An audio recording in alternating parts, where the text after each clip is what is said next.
hearts we watched were so gallantly streaming, and the rocket's red glare, the bombs bursting in air, gave proof through the night that our flag was still there. Oh, say does that star-spangled banner yet wave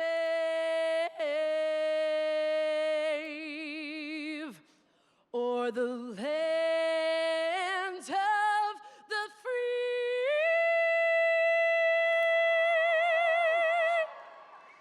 and the home of the brave.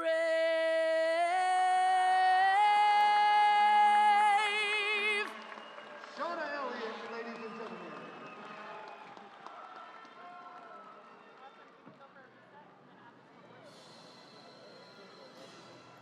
Thank you.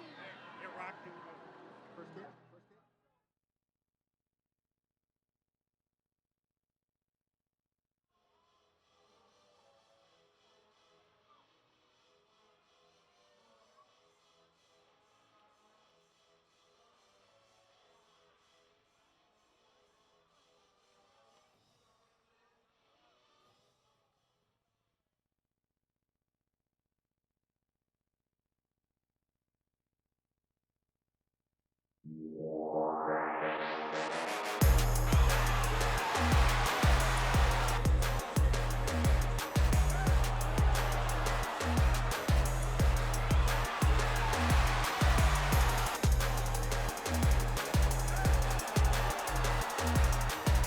From the beautiful Frontwave Arena in Oceanside, California, the MASL Ron Newman Cup Playoffs continue on Galazo.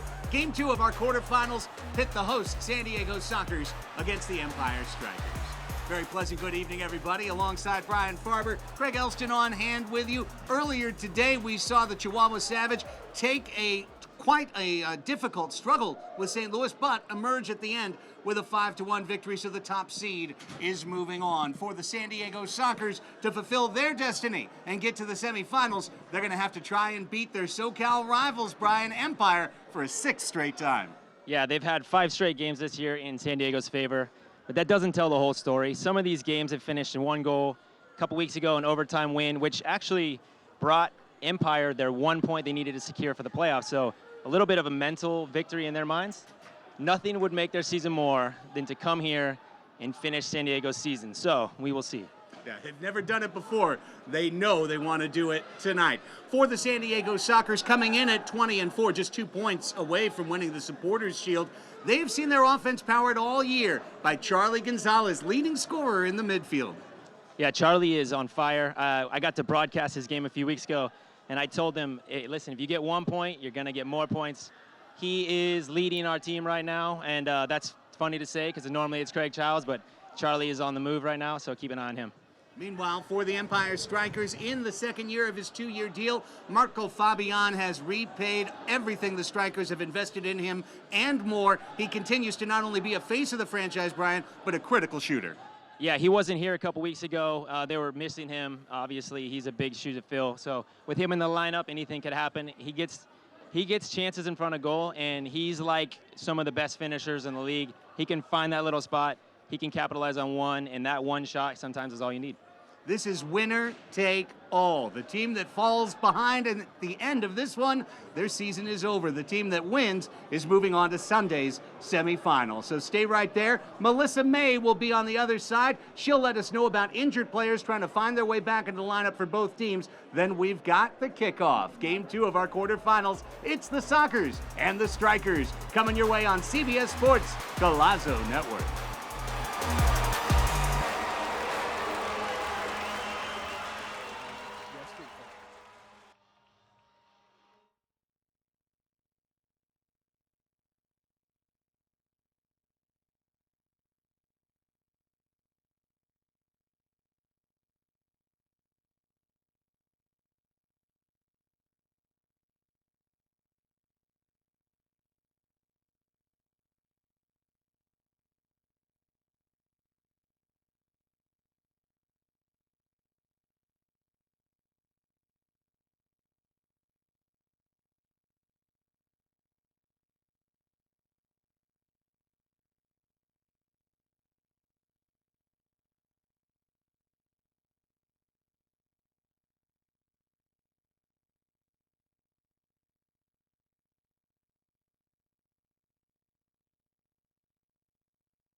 It's a two. So Andy wasn't here last time. No, and that was he a hasn't huge played in a difference. while. Here we go.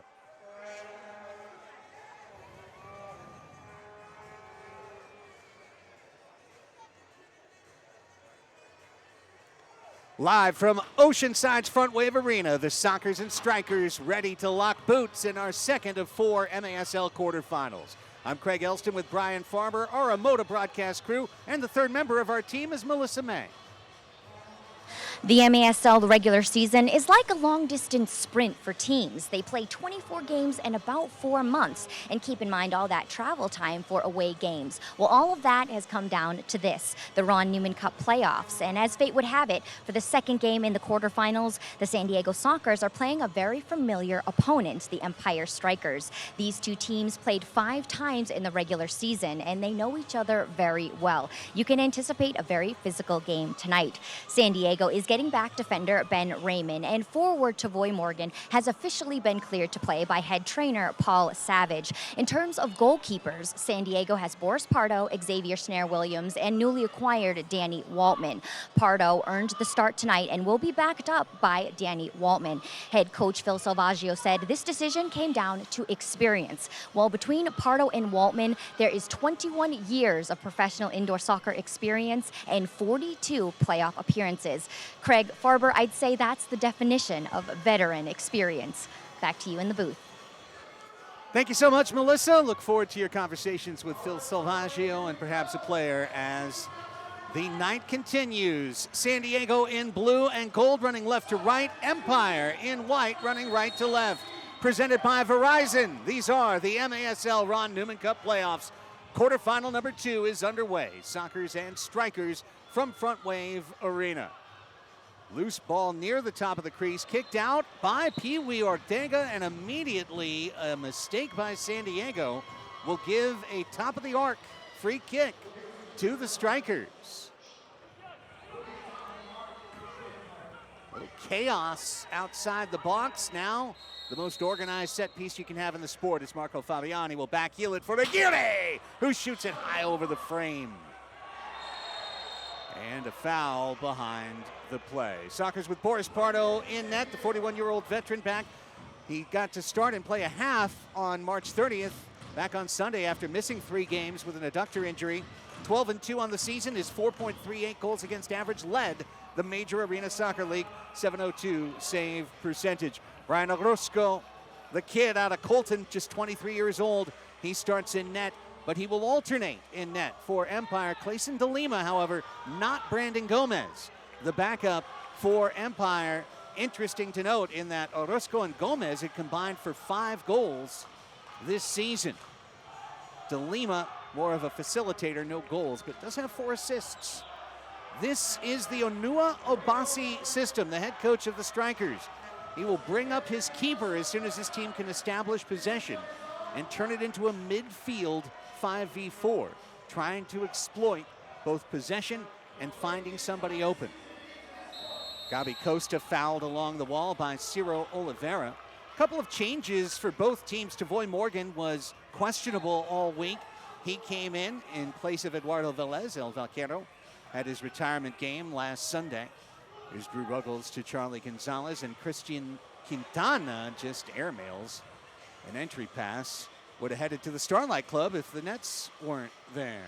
Also, I think, Brian, for us to note and keep an eye on, Cesar Cerda didn't train all week. Soccer's defensive captain, one of the most important players in the team, core player is Orozco, comes running into the action. This is where it gets dicey. Can Pee Wee steal it from the keeper? He's got 5 blue cards as a result of mistakes made afield. Pee Wee got tugged on the back. He's going, where's the card? He gets a whistle from Josh Wilkins in his 9th year, along with Daniel Radford, our officials on the floor. Anyways, mentioning Cerda, he's sick. He's playing sick, so we got to keep an eye on how, not only how he starts, but how he finishes. Yeah, I was in the locker room right before.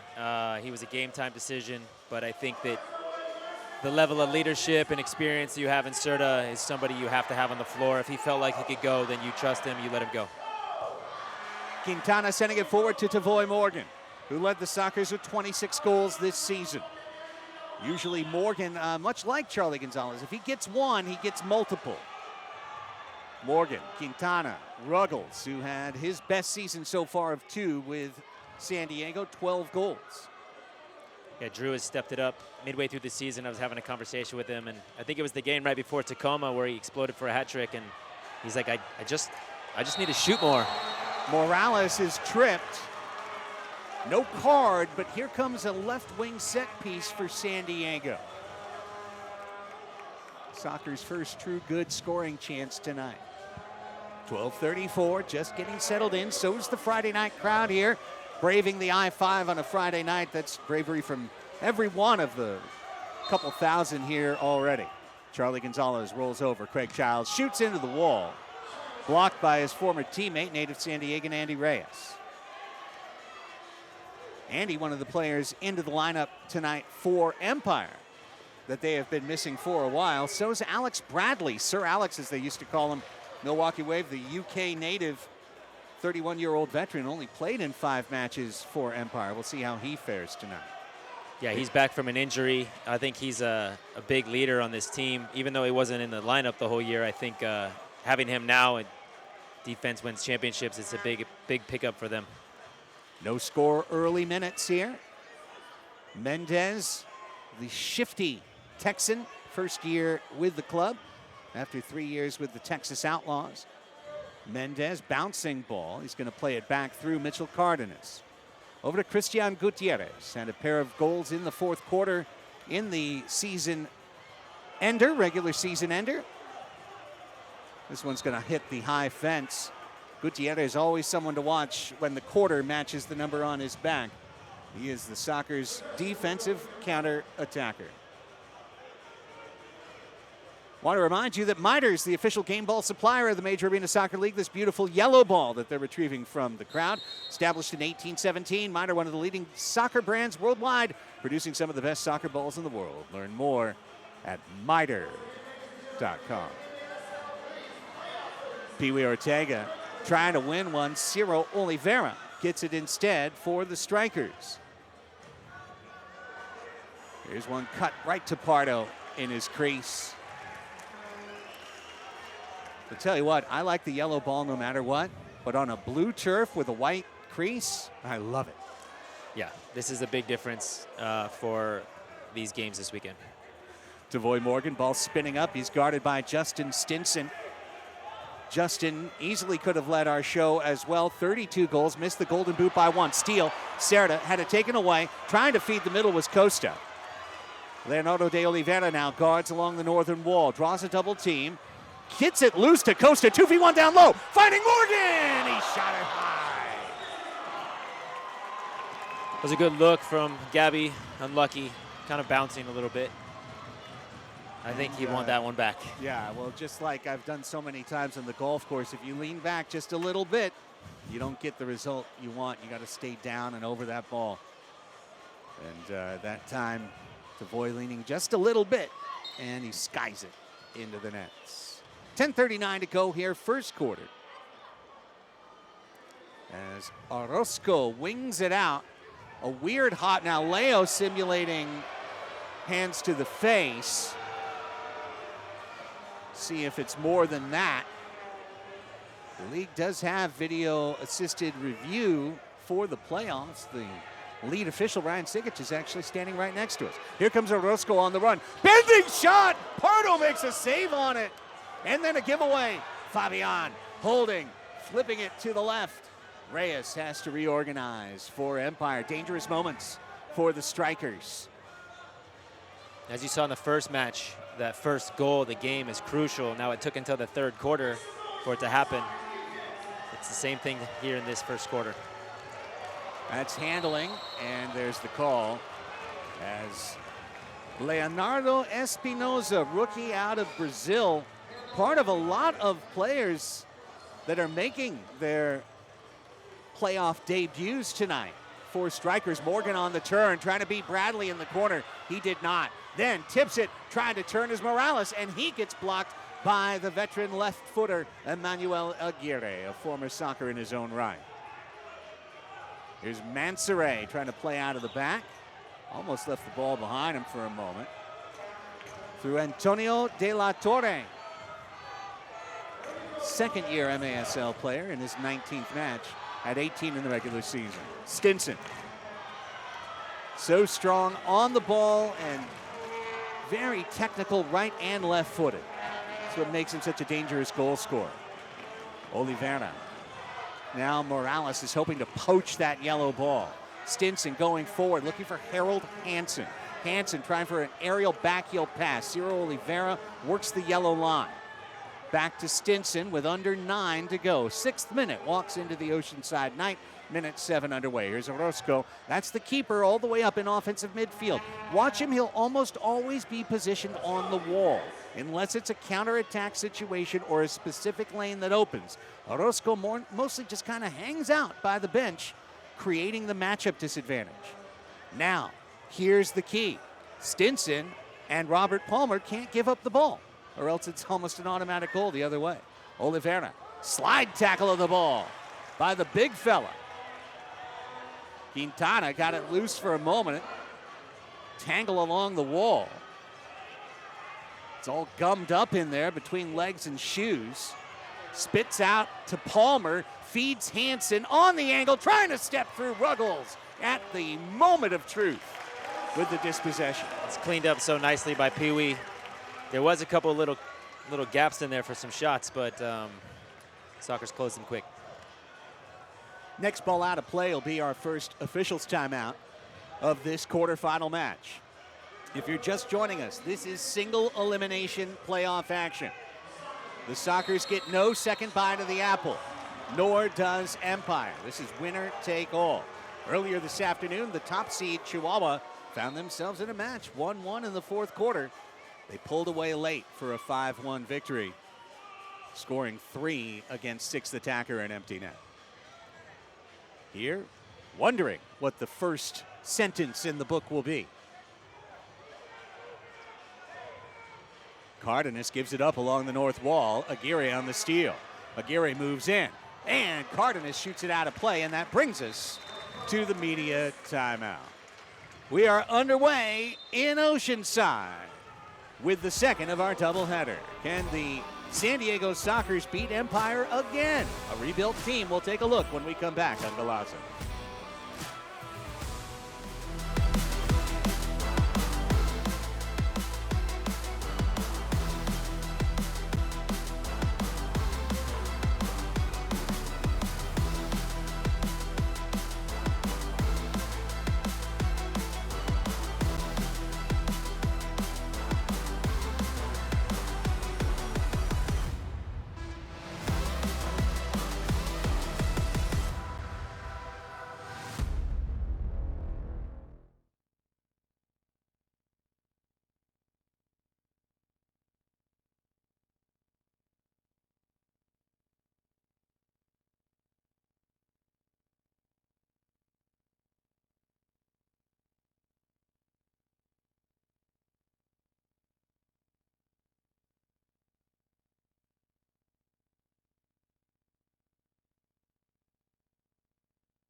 No score between the Sockers and the Strykers.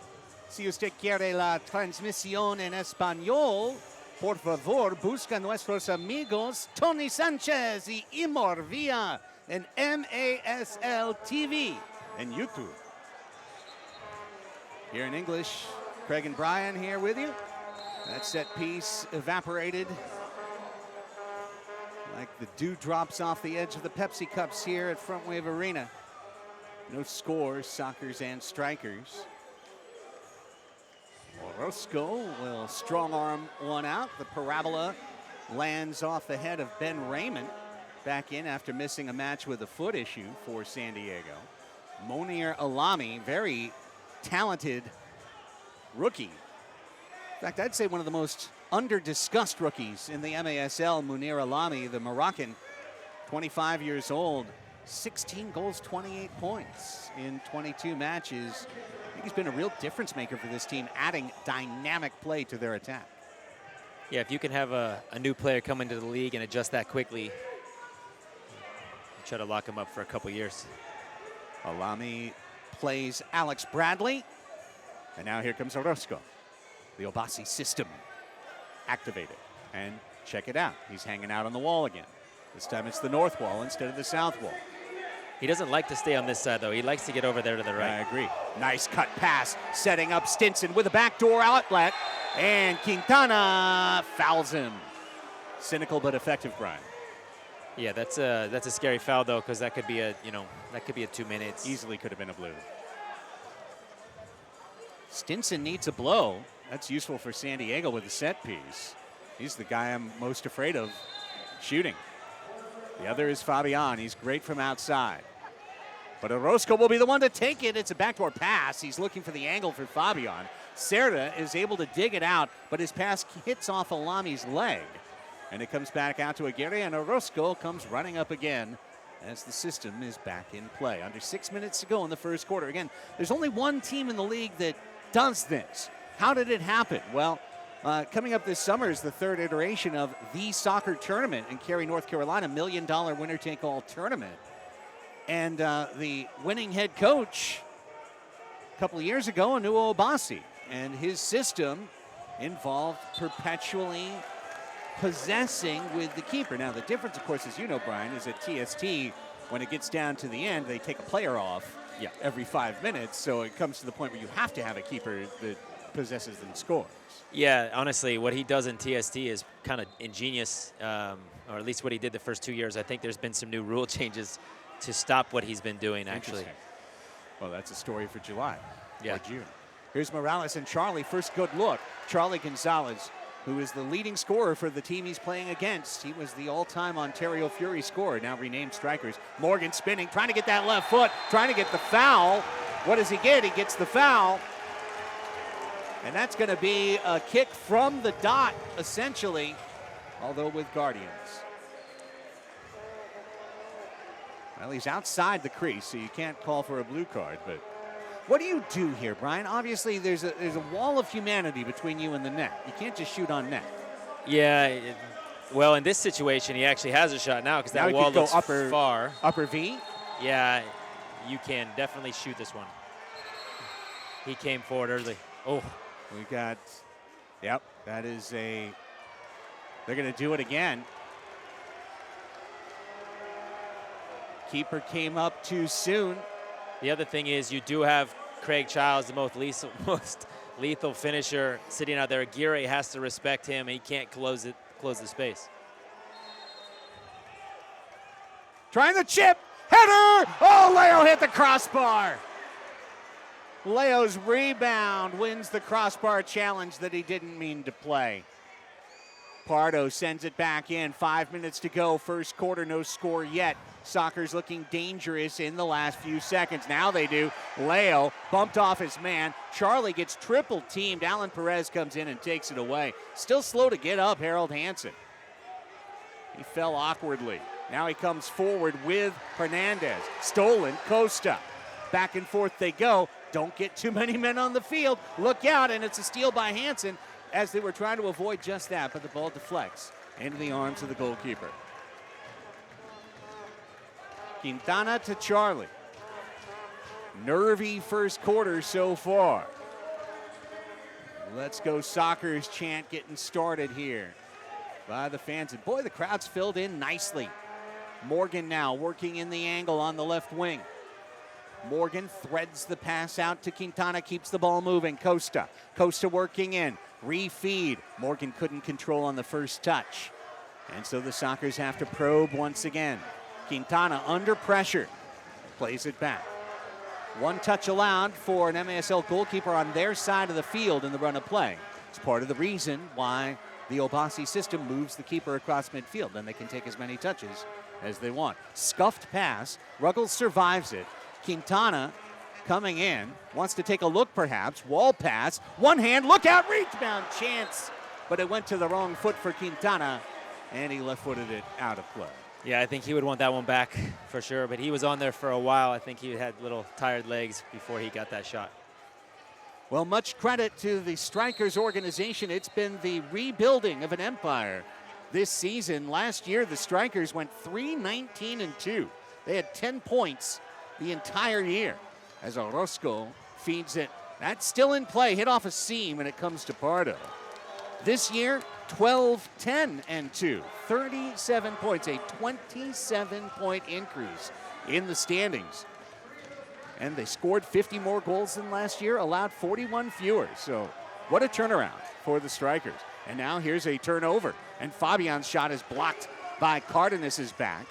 Headed toward offensive midfield for the Strykers. Alami controls. Fabian pushed by behind by Morgan. And because it was one-handed, it's a common foul, but Fabian wanted a 2-minute blue card. I think Fabian was trying to pull an Eddie Velez right there. I think so too. Try to get that blue card out. Nobody better at that than Eddie. That wouldn't have fooled Ryan Sigic up here. He's got the big screen. He would have known. He would have known what's what. Palmer lifting one, looking for Espinoza. Now Stinson crashes in. The Stinger cuts it out to Palmer. 2:45 to go in the first quarter. Orozco is up at midfield and now exchanging and going to his position on the wall. The system is back engaged. Again, keep in mind, fans, as you're watching this, in this playoff game, one possession mistake here, one errant pass, and the Sockers can have the ability to shoot on an empty net. So the precision and fitness required in this is intense. Here's Stinson. His shot is going to take backspin off the Kaiser Permanente logo and spin out of play. Yeah, they're very good, though, at getting back in transition when they do lose possession. They actually don't give up a lot of goals. Here's Costa. Good look by Leo to find him. Costa tried to cut in between. Well done by Mansoray to hold him up. It was all Costa could do to just get it back for Leo to track down on the soccer script logo in midfield. Now, Los Brasileños working together again. Instead, the other way, Espinoza freeing Mansoray. Abdul Mansoray shed the defense. Leo threads it over to Aguirre. Aguirre one touch too hard, and then he pulls down Pee-wee, who draws the common foul. Want to remind you, Capelli Sport is the official and exclusive preferred uniform and apparel provider of the Major Arena Soccer League. The all-new MASL fan store coming soon. Sockers and Strykers are scoreless so far. Minute 35. Who can answer first or speak first?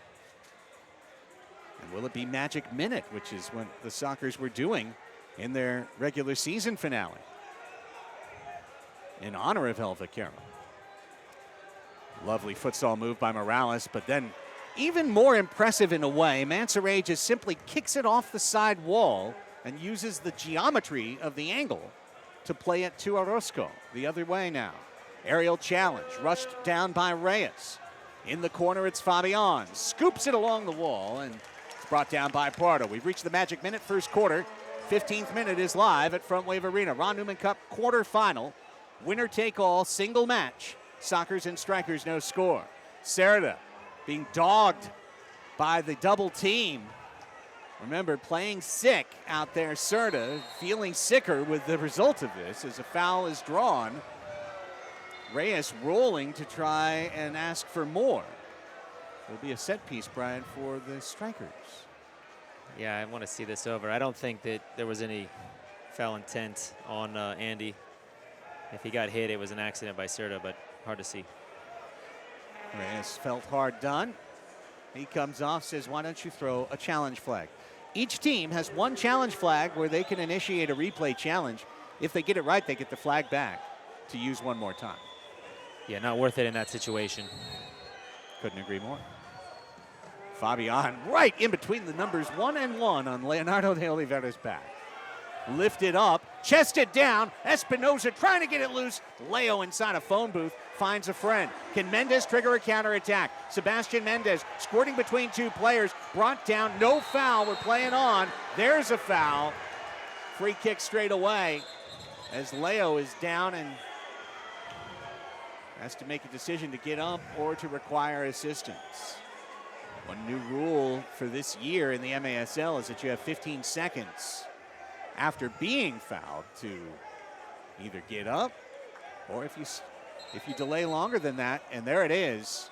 Leo stayed out longer than 15 seconds. He now must, it's not a penalty, but he can't come in for the next 2 minutes. Yeah. I like the rule to keep it from people that are trying to gamesmanship things, but at the same time, when you get kicked hard, 15 seconds is unrealistic. You could see he was adjusting his shin guard to cover the throbbing area. He's also tough, like when he gets kicked and he doesn't stay down for long. Charlie, Childs header, loose in the middle, and Luis Morales could not bring it down. 20 seconds remain. Here comes the counterattack. It's Mansoret with great speed, but he did not control it in offensive midfield. Sockers get a touch on the ball. 11 seconds. Pee-wee, Costa bringing it in as Stinson with a hard tackle of the ball. Well done. And then Cardenas has to look where he was. He was just outside the yellow line, so no defensive clearance. Free kick with 4.7 seconds left. MASLsoccer.com is your home for everything Major Arena Soccer League, all the latest news, leaderboards, highlights, and more. I use it every day to prepare for these games. Check it out, MASLsoccer.com. On there you'll see Chihuahua 5, St. Louis 1. Congrats to the Ambush on making the playoffs. Please enjoy your weekend in San Diego. That was a tight game. Yeah. They did well. This is too. It's Palmer. Little chip. Great shot. Better save. Boris Pardo had the angle read. Calm, cool, and collected. The King of Queens. All-time leader in wins in the Major Arena Soccer League. All-time leader in starts. Pardo knows where to be. We are scoreless. Second quarter run from Oceanside. Next on Galazzo. Big into committing to things. I usually stop binging the show halfway through the first episode. I mean, remember when my hair was blonde for like 2 seconds? But when Verizon announced that I could lock in a low price for 3 years for both phone and internet, even if I'm already a customer, I was like, duh. I think 3 years in the future, Pete will be very proud of my decision. Look at me grow. Come on!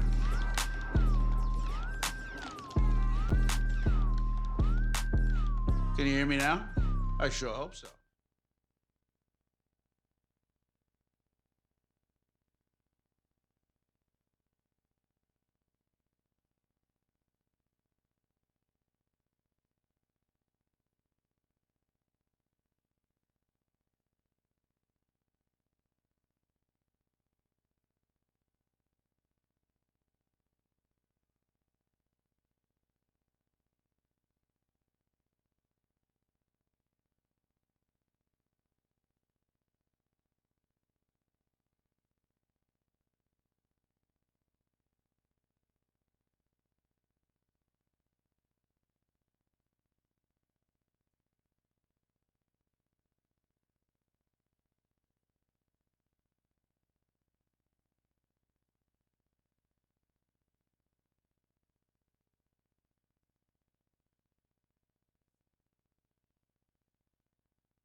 Sponsor here for the soccer.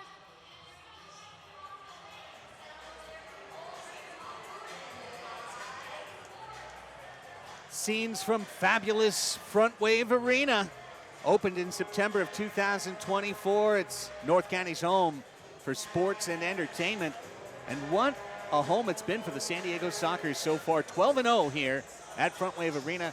More important to the arena, attendance up to 3,372 average per match. That's the most since the Landon Donovan year in 2018-19. It's more than double what the Sockers drew in their final season at Pechanga Arena down on the Midway. So a lot of questions, Brian, about relocating to, for people unfamiliar with San Diego County, a giant region and the uppermost northwest part of that region coming here to Oceanside, but it's been a rousing success.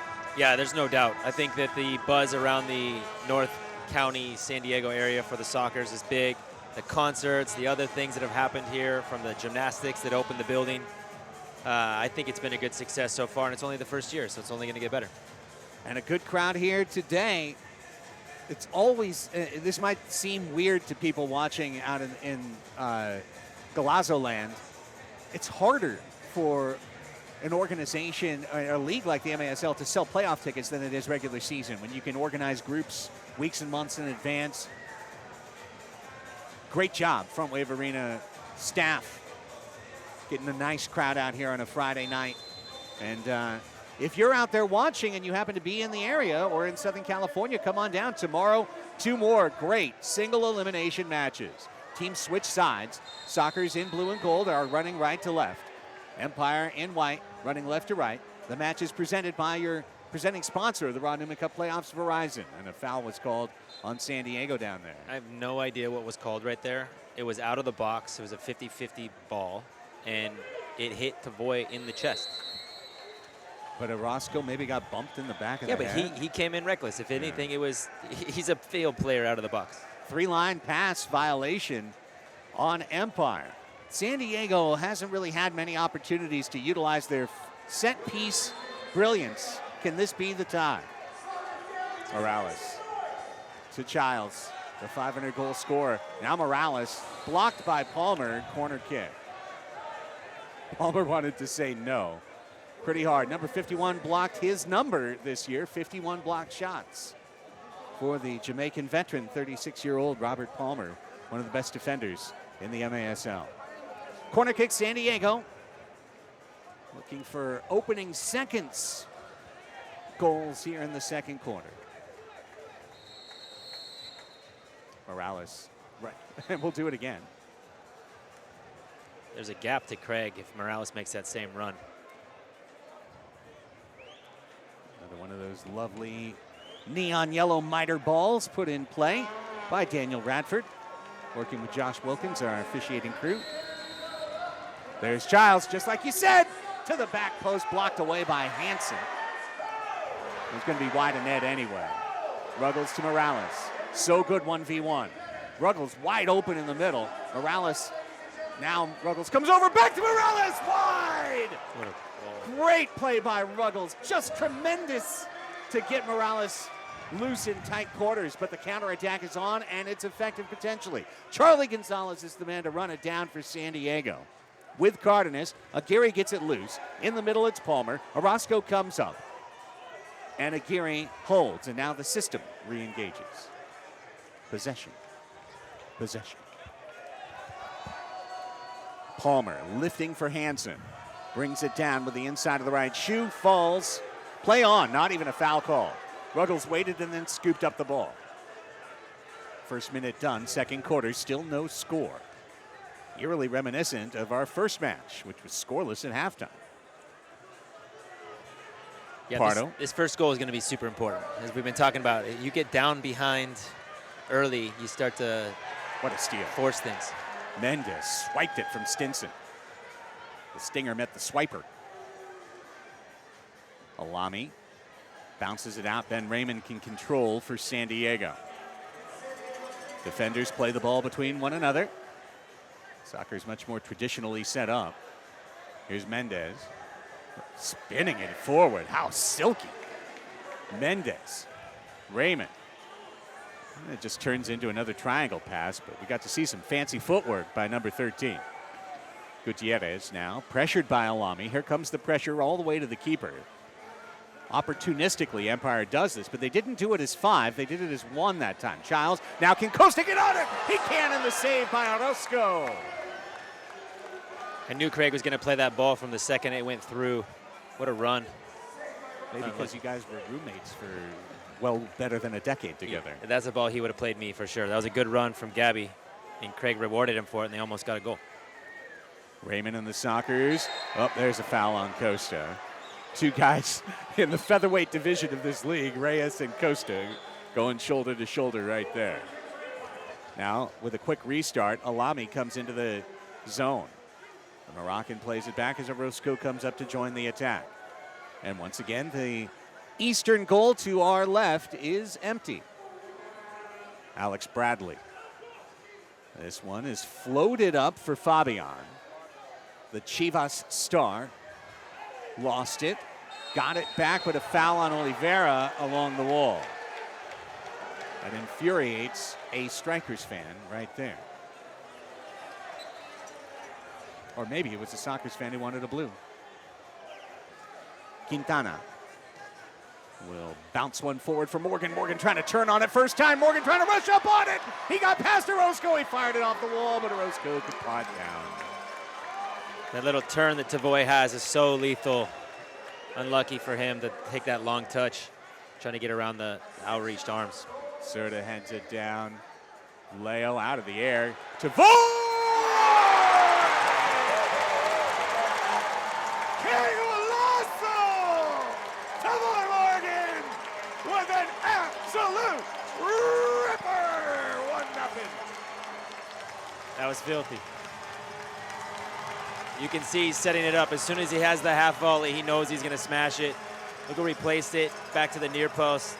Oh, finished. Well earned. Tell you what, don't discount that assist by Leo, bringing it up about hip height, his foot, to send that and to not only control it, but be directional about that play.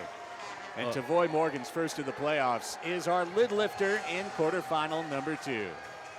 So two things happen when the first goal of the game happens is the team that gets scored on has to try to respond. And we're going to see how Empire responds. And the other thing is it's a little bit of a momentum because now they have to come at you a little bit. And as a Sockers player with the lead, you want to get another one. Ball loose. Pee-wee with the steal. Can the Sockers counter? Tricky, but the ball spins perfectly to Gutierrez. Gutierrez then gets spun by Stinson. They do-si-do on the yellow line, and Stinson comes away with it. 4 minutes done first quarter. The goal at 3:29, Morgan from Leo. And we say it's Morgan's first because regular season stats do not carry over in the playoffs. We reset here in the major arena soccer. Tomorrow, 4 p.m., Brian and I will be back with you for quarterfinal 3. That will be the 3 versus 6 match. Baltimore Blast, the 3rd seed. Utica City FC, the 6th seed. Look at the pass by Childs. Setting in Charlie. 1v1. Charlie misses wide. Left-footed, and he just shot it wide of left post. What a ball from Craig again. Incredible. Orozco and Costa tangle. Ryan Orozco has to throw his body everywhere. A little bit more than the regular keeper's remit. It's unlucky by Charlie. He wants that one back for sure. That's his move, too. Green Drop offers a better alternative than the outdated compression sleeves and socks, truly providing long-lasting relief at an affordable price. Learn more, try it yourself. Visit greendropcompression.com. Seeking compression, but instead experiencing depression, Leopoldo Hernandez. He tried to sell a foul, rolled and could not get the call, and then Palmer pushes down Costa. Palmer is fit to be tied and could get yellowed up. Let's see. Meanwhile, off the ball, Brian, Josh Wilkins carries Charlie and Ciro Oliveira together to give them a little talking to. Yeah, I didn't quite see it, actually. I was trying to pay attention to Gabby after the boarding slash, I don't know, it's hard to see from this angle. We really can't tell what happened with their feet, but definitely a foul, and obviously Palmer wasn't super happy about it. Oh, yeah, they gave him a lot of latitude there. 5 minutes done, second quarter, 20 minutes complete, 1/3 of the way through this match. Here's Morgan, who got us going with a goal. He's looking explosive tonight. Tip away, steal from behind by Tavoy there, but it comes out to Hansen, who turns and feeds Perez. Back to Hansen, couldn't connect, or that would have been a goal. And Morales clears the other way, hustling back the young Strykers to regain possession. I don't know if you noticed the recovery there by Charlie as well. that was not his man, and he made that play. Justin Stinson through Reyes to Hernandez. Sockers screaming, challenging. I believe saying 6 men on the floor. Brian, the entire bench is was screaming. Yeah, they don't throw the flag for 6 men unless they're pretty confident in it. So, what's Phil's record on challenge play? Yeah. We figured this challenge is for a sloppy change and too many men on the floor. Each team has to be held to 5 field players and the keeper. San Diego is challenging for a possible too many men violation. The previous play is under review. And now we go to MASL video review. Here we go. We're going to be counting. Completely whiffed on this in our last broadcast. 1, 2, 3, 4, 5. Put 2 guys on the doors. 1, 2, 3, 4, 5, and the keeper, unless there's someone off screen we don't see.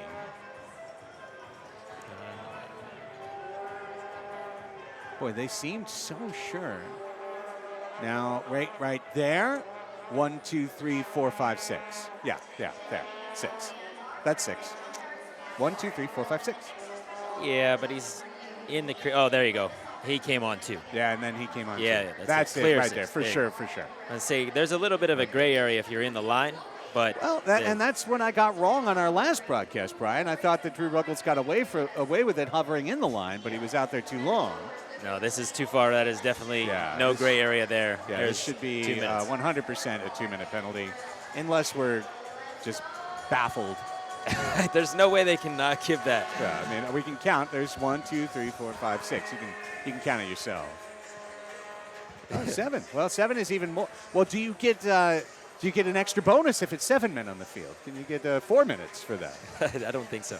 I think you're pushing your luck. I'd like to ask for 7 men on the field, please, and I'd like to get the double bonus. I have seen one time where both teams had 6 men on the field, and it played for a minute where nobody caught anything. Amazing.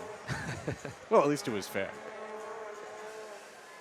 All right, here comes the call. It's pretty straightforward. After review, Empire was playing with too many men. Blue card to Empire, 2-minute power play. And San Diego retains their first challenge. So we'll see our first power play of the night.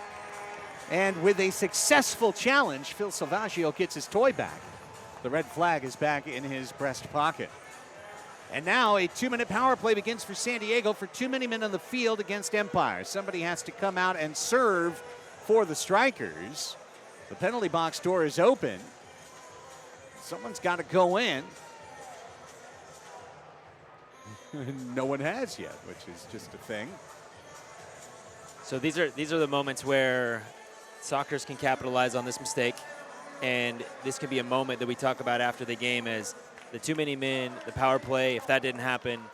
So it's on the Sockers now to try to make them pay for this mistake. Obasi makes a strategic decision. He puts Stinson in the box, hoping for a counterattack after a kill. However, Brian just mentioned, this is a critical inflection point in the game. Let me add some data to that. This is the 2nd best power play in the league. The Sockers going against the 3rd worst penalty kill in the league in Empire. Costa to Charlie. Sockers 13 for 30 in the regular season, 43%, 2nd in the league. Here comes a counterattack. This could be a shorthanded goal. It's Mansoray, 1v1! Pardo gobbles it up. Empire has 1 shorthanded goal this year, but they've only stopped 19 of 34 penalties. They've given up 15 goals, 56% kill rate, 10th in the 12-team league. I saw Craig say something to Charlie on that jog back. So interesting to see how Charlie feeds Gabby and Craig over the next 30 seconds. Charlie Gonzalez, shot blocked, back to Gabby. Minute on the power play, halfway through. Childs keeps it moving. Charlie top of the umbrella. Costa on the right wing. Leo is working the half wall now. Down on the far post is Morales. All the way through. Morales runs through as Leo holds. Backward soul roll to Costa. 8 minutes left in the half. 42 on the power play. Morales down low. Costa shoots wide. And Childs has to run it down for San Diego. 33 left on the penalty. Too many men on Empire. Charlie to Costa. 7:45 on the game clock. 1-0 San Diego looking for more. Leo, 21 seconds. Leo trying to thread it through to Luis. Costa keeps it going. Spinning ball out to Charlie. He settles it. Childs down low. Leo turns, fakes, shoots, blocked. Palmer draws the foul. And that will essentially kill the penalty with 10 seconds left and a chance for the ball to be on Empire's toe. Yeah, that was an opportunity to try to get a 2-goal lead early on. Lost it. Cardenas to Cerda. Luis Morales. So much for your power play statistics. Well, you know, it weren't 100%. Stats, you know, even a 15% chance hits 1 out of 6 times. 16.7 to be technical for some math nerd out there. Here's Leo. Leo rolling it over to Cerda. Down low. It's Charlie off the wall. Blocked back by Aguirre. Charlie gets it back. Loops it in the air. Oh, Orozco. Did he possibly? He did. He kept his feet left the crease, but the ball stayed in the white area. He's very athletic. That was a nice play. Easily could have been a 2-minute penalty and a shootout. Alami stepping to the middle. Stolen. Pee-wee. Pee-wee bends it forward. Racing out as Mendez, but Orozco can get there first. His distribution is right to a man in blue and gold, Mitchell Cardenas, the Mexico City native, out to Boris Pardo. 1-0 Sockers. 6:20 in the second. This one headed twice, knocked down, bouncing ball. Stinson controls. Fabian is his outlet. Back to Stinson, the top 2 scorers for the Strikers connecting right there. Now Reyes. And now possession. Here comes Orozco. Here comes the system. Here comes slowing things down. This is the Empire way in the Obasi system. Hold, possess. But most importantly, right, Brian, hold the San Diego defenders on the floor. Yeah, they're falling back into their defensive positioning. They're sacrificing. They're all the way back onto the our side of the circle is their line of defense, and they're going to try to bunker in and cut passing lanes and kind of see where they dictate it. They want to try to get it to one side before they can try to put pressure on the ball. And this is where if they can play Orozco effectively, they can create the outmanned opportunity. That's where the system is supposed to work. This one happened to go behind Wilkins and out of play, and with 5:19 left in the second quarter, we've reached the officials' timeout. Let's take a timeout. When we come back, see if there's another answer before we get to half. Morgan's goal has made it 1-0 San Diego on Galazzo.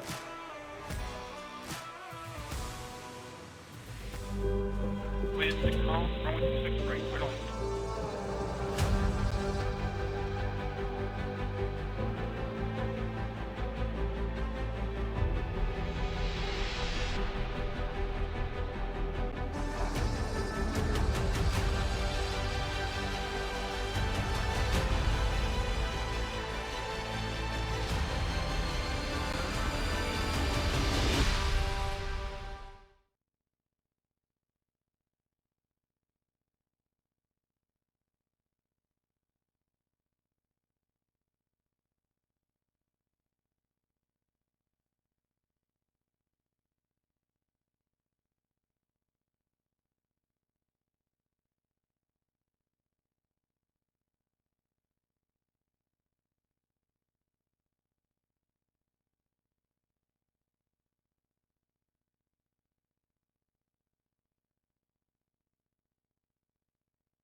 The Sockers looking for what could be a critical contribution tonight from Charlie Galasso. Talking about Juan Carlos Charlie Gonzalez, Sockers' leading scorer, 16 goals, 20 assists. That was just 4 off the Passmaster title. In his career, crossed the 300-point threshold late in the season, and he's also Ontario's all-time leading scorer with 163 points. He'll pass that total next year with San Diego. But what a creative, effective offensive player, Charlie Gonzalez. Yeah, Hansen. Charlie has been an impactful player on the defensive side too, actually, this year more so than in the past. Ruggles sends one, now Orozco the other way. Stinson shoots wide. Leo's able to keep it away from Abdul Mansoure on the rebound. The one touch for Pardo here is brought back to his face almost. Hansen brought it down. Now Leo gets in front. Under 5 minutes to go in the second quarter. Here comes Luis Pee Wee Ortega. Pee Wee, a clutch hero for this team many times in the past. Cuts it down to Leo. Leo got ambitious on that play. Hansen read the cross and blocked it into the corner. Then holds Mendez. Stinson trying to race out. Clean tackle of the ball. Orozco is going to defensive clear. This will be top of the arc, San Diego, Brian. It's good pressure. Stinson almost got out there, but closed down quick. What I was saying about Charlie, though, is that his offensive points, his passing, his assists, and now his goals this year, but he's also taking a little chip on his shoulder to play a little bit harder at defense. And I think in a game like this right now against his former team, there's nothing more important than Charlie to get some points and stop some. Morales will take a rip! Oh, it's pretty! It's so pretty! Breaking the net, breaking the law! Luis Morales, 2-0. So you can see the way that they're set up. They're a little bit worried about Charlie coming around or Craig coming around for a right foot. And there's not much you can do about a finish like that. There's nothing you can do. No executive order can stop that. No district court. I called it. I said he was going to get 2 goals tonight. That's 1. 10:47 the time of goal. All right, now here's my question to you, Brian. The system is the system, but when you're down 2, as Orozco brings it in, this is what I'm talking about. How can you give up a goal here potentially with a mistake? What if you score instead? That's the answer, says Obasi. System works, baby. 2-1. Fabian has scored. There's a potential idea challenging that play, but there's a foul maybe on Pee Wee right there, but that's the way it works. Smooth and clean. Slip through the legs of Ben. Nothing you can do. Fabian is a goal scorer. And Espinosa set it up really well. 11:03, that answer just 16 seconds later.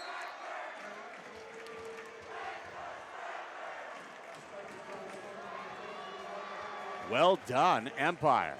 And I mean, Orozco really led and initiated that attack with his rush up the floor. Yeah.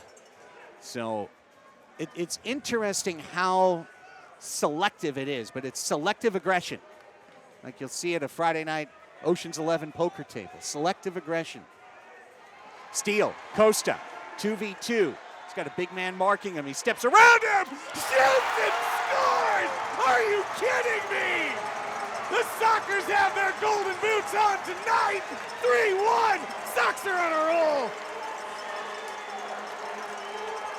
Cuts it into the right, gets it on his foot. There he wants it. Top corner. Again, another one of those shots that it's tough to make a save on that. The other thing is now what counter to what I said a second ago, Obasi might be able to challenge that play on Gabby. Was it a foul when he stole the ball from Stinson? Potentially, yes. That answer was 30 seconds later. And the bonus ball into the stands. It's the best part about indoor soccer is that momentum can be taken and taken back. Man, the goals we've seen from the Sockers in this second quarter. Morgan, Morales, Costa, each one of those getting clipped by Phil Levanco for goals of the week. as we speak. Now, no mistakes. Here comes Orozco. Right to Pardo. Can Pardo trigger the counter? And maybe that was the mistake, was Orozco's mistake. Pee-wee. No assist for Costa. Gutierrez. Celebrated his 34th birthday last month. Leo got it out of there. Serta turns and finds himself open for a second. Sends in Childs. Palmer deftly takes the ball away. Under 3 to go. Coming up at halftime, Amanda Panda Filament caught up with Justin Stinson. Hear that conversation and more. Stay with us. Down low, blocked by Pardo. On the shot pass by Hernandez. Polo. Now Fabian, blocked by Quintana. And that'll be a restart from the wall. That was a big save by Boris. That could have been sneaking in the bottom. It's a huge difference, 2 goals to 1 goal going to half. Especially when you got the last one. Stinson rips it! He gets the crossbar and out. Meanwhile, down and writhing is Pee-wee. Let's hope he's okay. He's not acting like it, gang. No. He is acting like he got something bad. Let's see Paul Savage out, trainer for San Diego. Here comes Paul. Pee-wee is as tough as they come.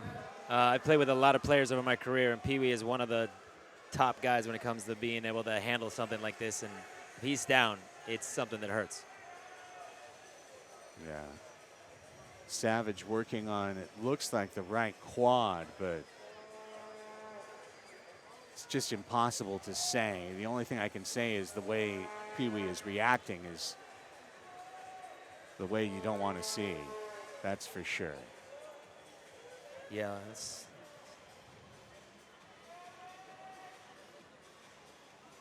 Need a knee potentially there. Need a quad? Could be. Yeah, that was leg to leg. All right, Pee-wee to a seated position.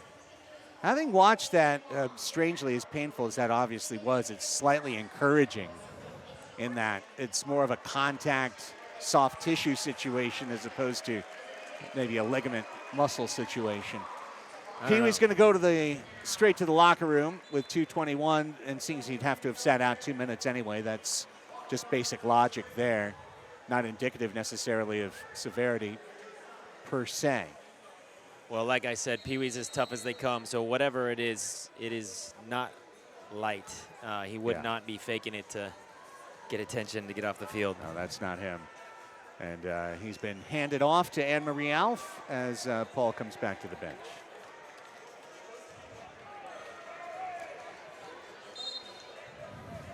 It's going to take a whole tank of magic spray.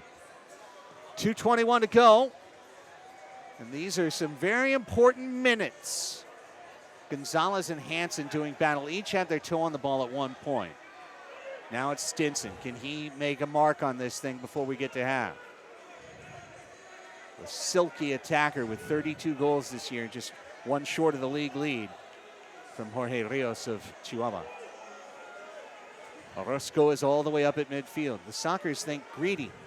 What if we got a steal and a 4th goal? How much would that change this match?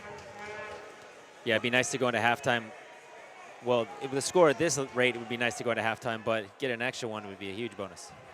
Hansen guarded by Quintana, who's really shown his physical prowess since coming to San Diego. Trade deadline acquisition from the Dallas Sidekicks, number 71. He was acquired by Chihuahua last year.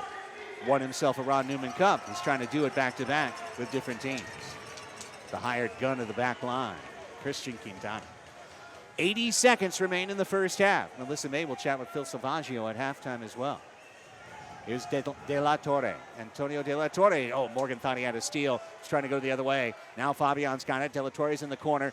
Mendez got his leg down there. Ball spinning. Mendez sits on it. Still live. Morgan protects.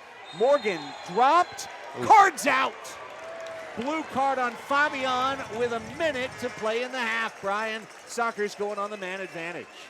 Yeah, I don't know if that was really well sold by Tavoy or if it was just not very smart on Fabian's part. I think that that's a tough blue card to give him. Ontario, 33. Felt a little soft in my Boarding. opinion. This is a 2-minute power play. And by the look on his face, I think he would agree with me. Milwaukee head coach Giuliano Oliviero, who just had his number retired by the Wave, came over to take a look in the booth and ask a question, was it or wasn't it? Just hoping to get some info from us.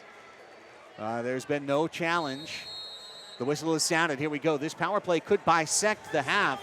The Sockers could start the third quarter with a minute of power play, or they could score here and add to a 3-1 lead.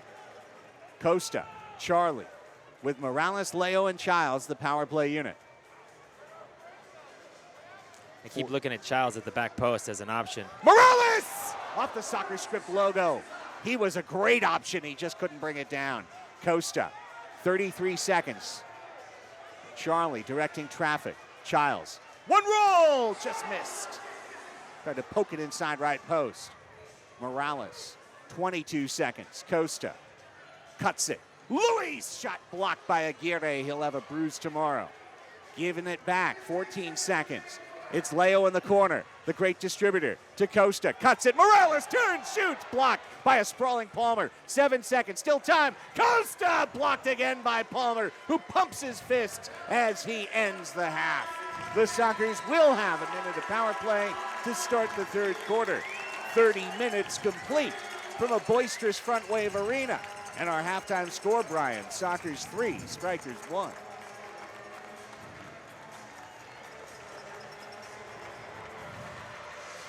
Our goals, Morgan from Leo at 3:29. Morales unassisted at 10:47 for 2-0 San Diego. Fabian answered 16 seconds later at 11:03 from Leo Espinoza, but then Costa answered 30 seconds after that at 11:33. Unassisted, 3-1. The score, Sockers 2 power plays, 1 in progress, the other came up empty. No penalties for Empire Knee Ontario. As we headed downstairs, Melissa May is awaiting the imminent arrival of head coach Phil Salvaggio, and here they are.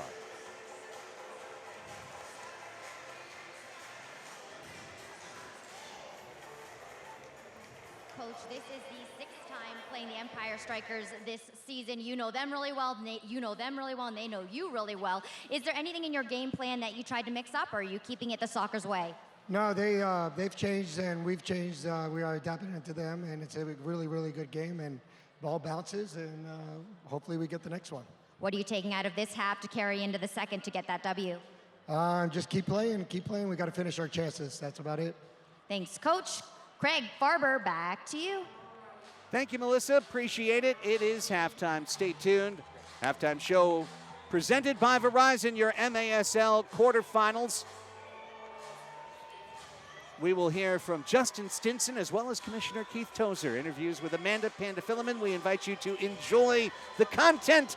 And then Farbs and I will be back with third quarter run after this. It's 3-1 San Diego, halfway home on this second quarterfinal. And you're watching the Ron Newman Cup Playoffs on Golazo.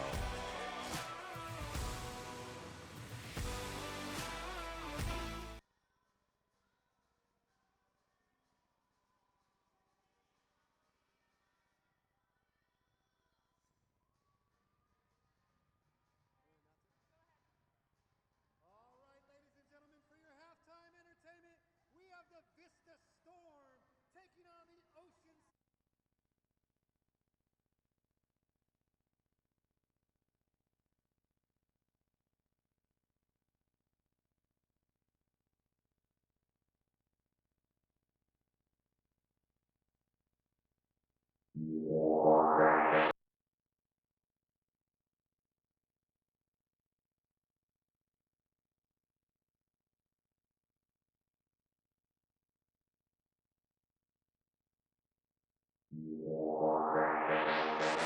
Hello and welcome to beautiful Frontwave Arena in Oceanside, California for the Major Arena Soccer League playoffs. My name's Christian Filliman, better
Hello and welcome to beautiful Frontwave Arena in Oceanside, California for the Major Arena Soccer League playoffs. My name's Christian Filliman, better known as Philly, and joining me, the Commissioner of the MASL, Keith Tozer. Commissioner, first and foremost, happy birthday. How you doing? Thank you very much. I'm doing great.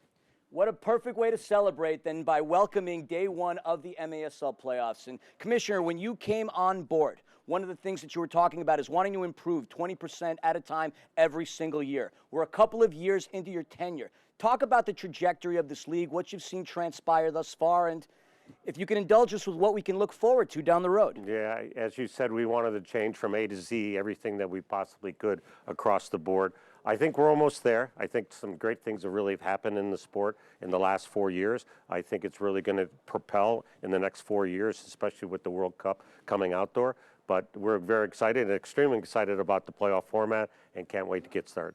We got 8 teams in the playoffs, and speaking of 8 teams, there's always the talk about expansion. A league grows when the cities that play this beautiful sport grow as well. Is there anything you could talk to us about when it comes to expansion? Yeah, you know, when we first took over, people were asking, okay, when are the teams going to come? But there was a lot of things, as we talked about, that needed to be cleaned up before we sell it.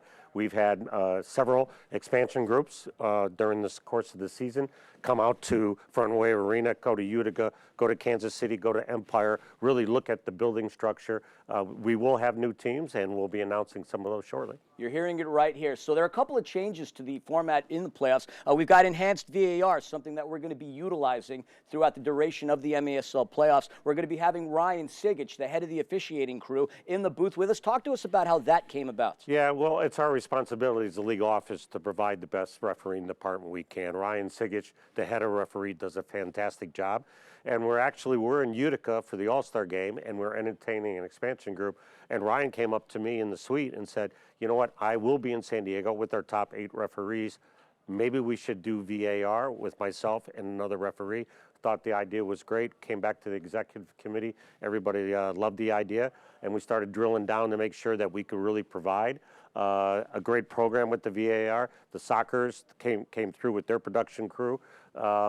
We have gold judges, so this should be fantastic as far as the refereeing goes in the playoffs. Now, I know I'm going to ask you a very biased question, being with your ties to Milwaukee, but who are you favoring coming into the playoffs, or can you not say? Oh, wow. No, you know me. It's all 8 teams are here. As a commissioner of the league, I'm behind all 8 teams.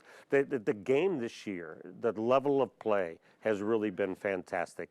You know, when we first came in, we changed the goalkeeper rule. Everybody said, you know, that was going to be terrible. It actually was fantastic for the sport.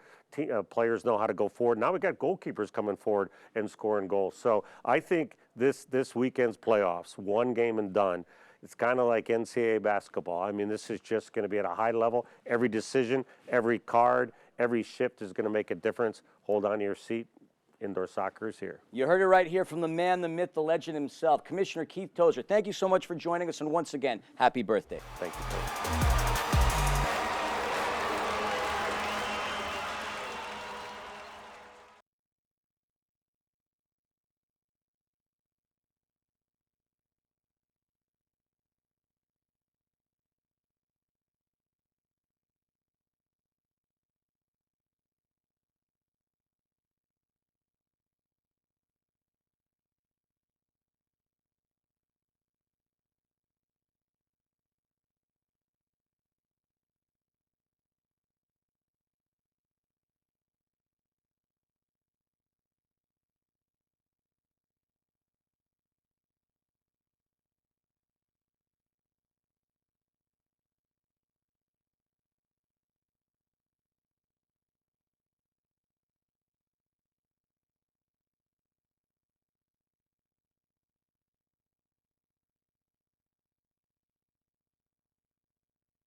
and welcome back to Frontwave Arena, where I am joined by Empire Strykers star Justin Stinson. Justin, thank you for being here today. Yeah, thank you for having me. Absolutely. Now, you have been someone that we've all had eyes on in this league, specifically this season, 32 goals, one shy of the Golden Boot.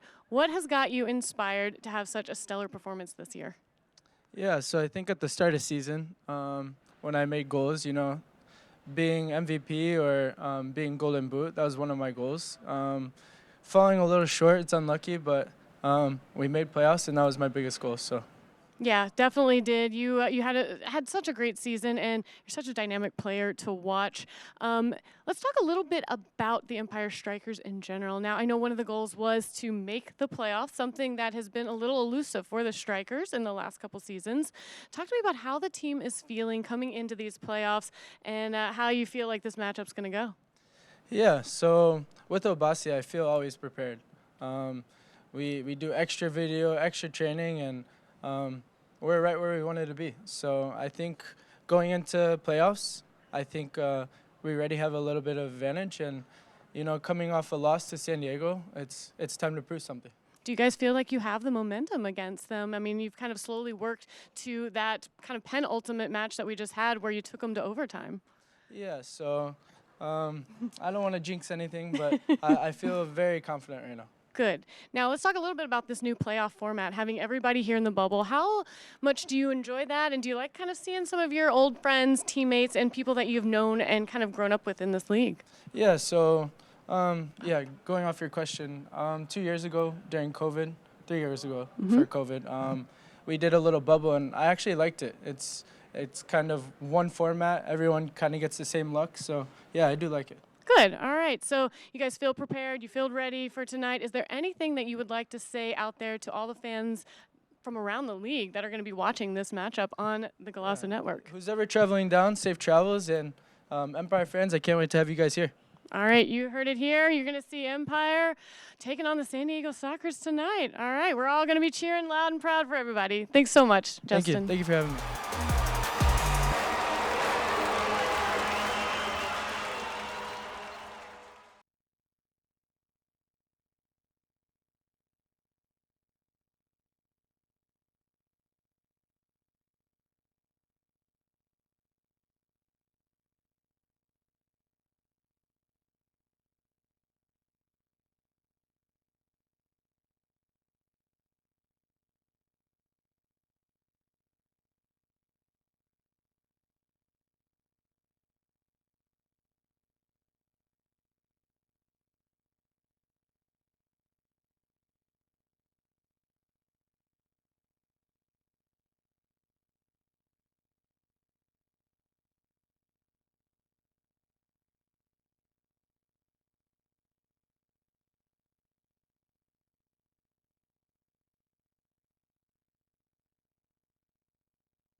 Getting ready for the start of the third quarter from Frontwave Arena in Oceanside, North County, San Diego, California.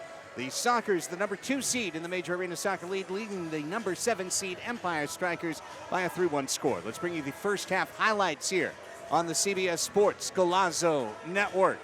And it was a scoreless first quarter with some great saves along the way. Boris Pardo one-handed there. Orozco, that one headed off of the crossbar. Here another great chance, Pardo keeping his angle. It would be eventually Tavoy Morgan to break loose, anticipating the movement of the ball to get a one-time left-footed rocket away for 1-0. Speaking of rockets, there it is.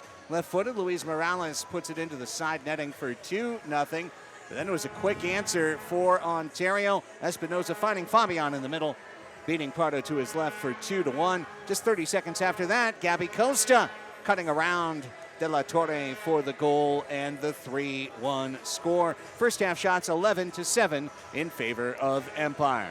Craig Elston, Brian Farber, Melissa May with you. Brian off mic for a moment as we welcome in MASL head of officials and co-host of Under Review, the most controversial show in the MASL, Ryan Sigich. And Ryan, you have a new position here, positioned right next to us, doing VAR. Explain what your role is. Well, a little hybrid VAR here, Craig, is just the two main objectives to it. One is just getting game impactful incidents correct prior to the final 5 minutes of the game when a team doesn't have their flag. So having a safeguard in there, you know, a recent example was maybe that game up in Utica where there was an attacker handball.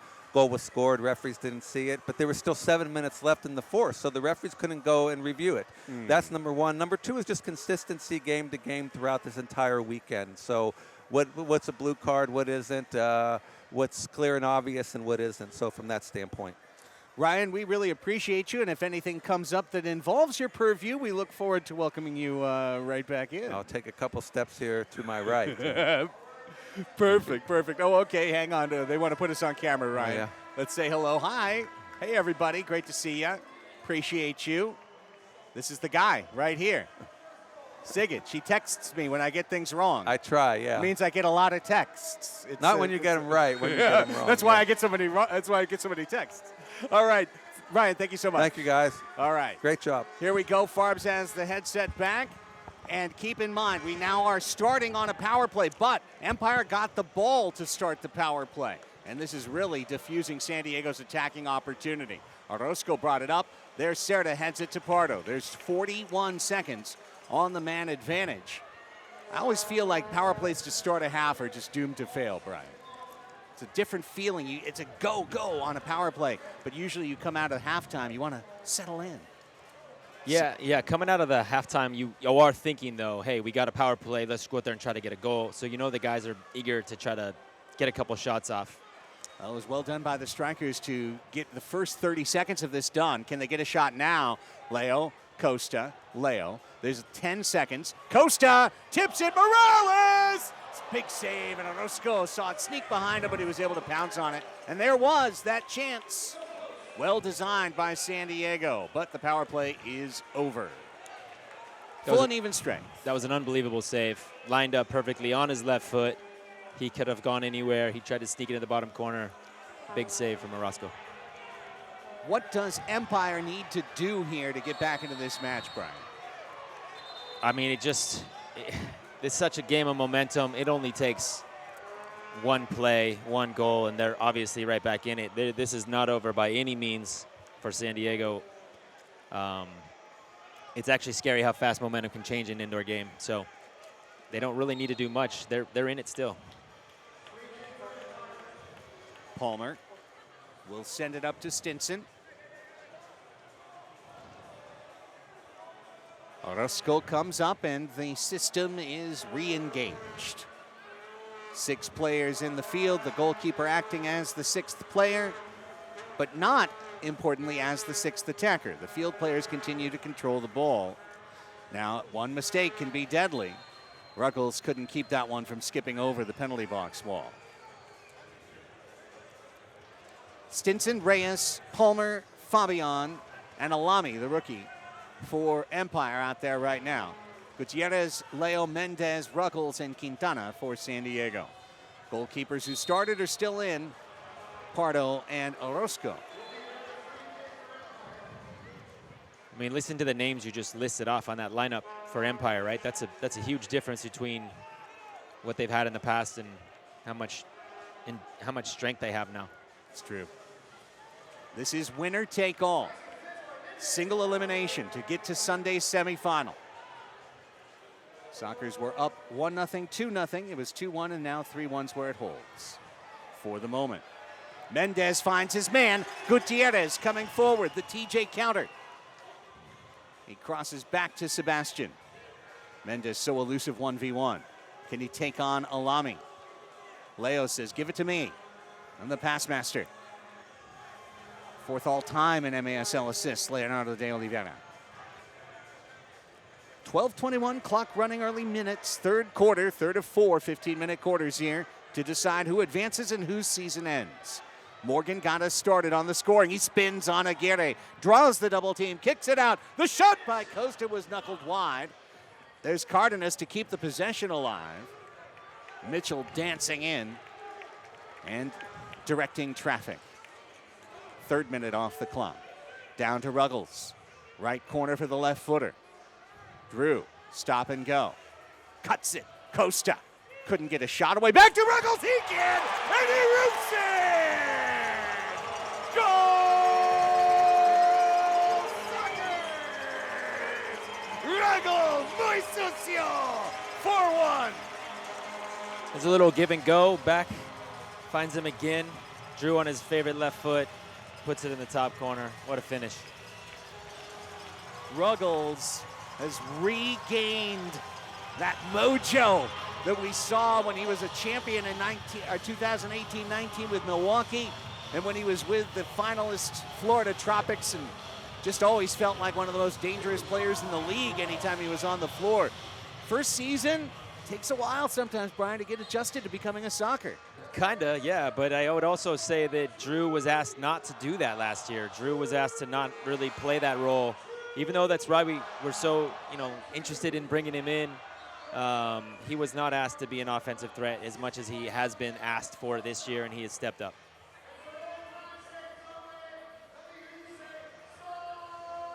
So now a 3-goal lead for the first time tonight. And this is where, if I could ever, sit down on a podcast with Obasi, I'd start to ask questions. At what point does the system stop paying dividends when you're falling behind? Well, it's definitely a challenge because it's slow and patient, but they still need to stick to their game. This is what they do. If they get that next goal back, they'll start to feel that momentum again. 4-2, they're right back in it. There's plenty of time.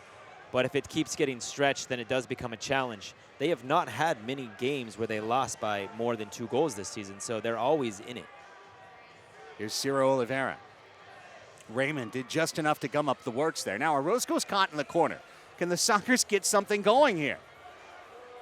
Ball spun out. Oliveira keeps the possession through De La Torre to Palmer. And the system survives. Espinosa saved by Pardo. Boris, cat-like, diving to his left. Yeah, Boris was onto that quick. Boris has a lot of experience. He knew where that little turn was going, and he was in the right position, as he always is. Pardo, great distribution. Looking for Morgan. He turns on the ball. He's got Orozco in front of him. He fires, and Palmer stepped in on the block. Over the low wall, out of play. Should be a Sockers restart. 5 minutes done, 35 total complete, 25 still to play in this elimination affair. You got to stay tuned here, folks. We'll have the night game on Galazo tomorrow, 7:30. The champion semifinal, second semifinal, Sunday, 5:30 with Farbs and myself. 6 single elimination contests. Already Chihuahua has advanced and eliminated St. Louis. Sockers are trying to eliminate Empire. See the top 2 seeds into the semis.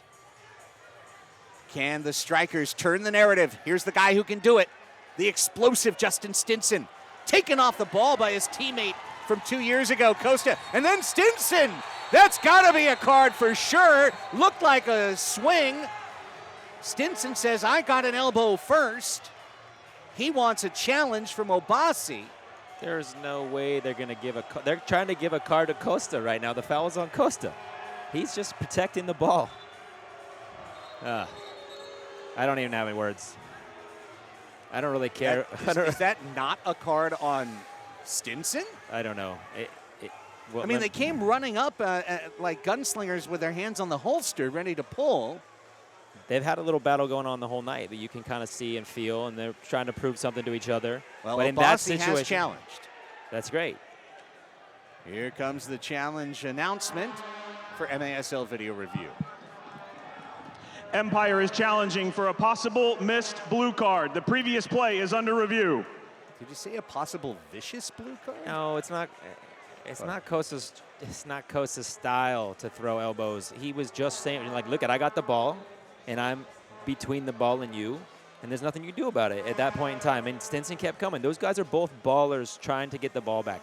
There's no intent other than to slow it down and protect it. We got to go back beyond. Okay. Now we can really get into the meat of this.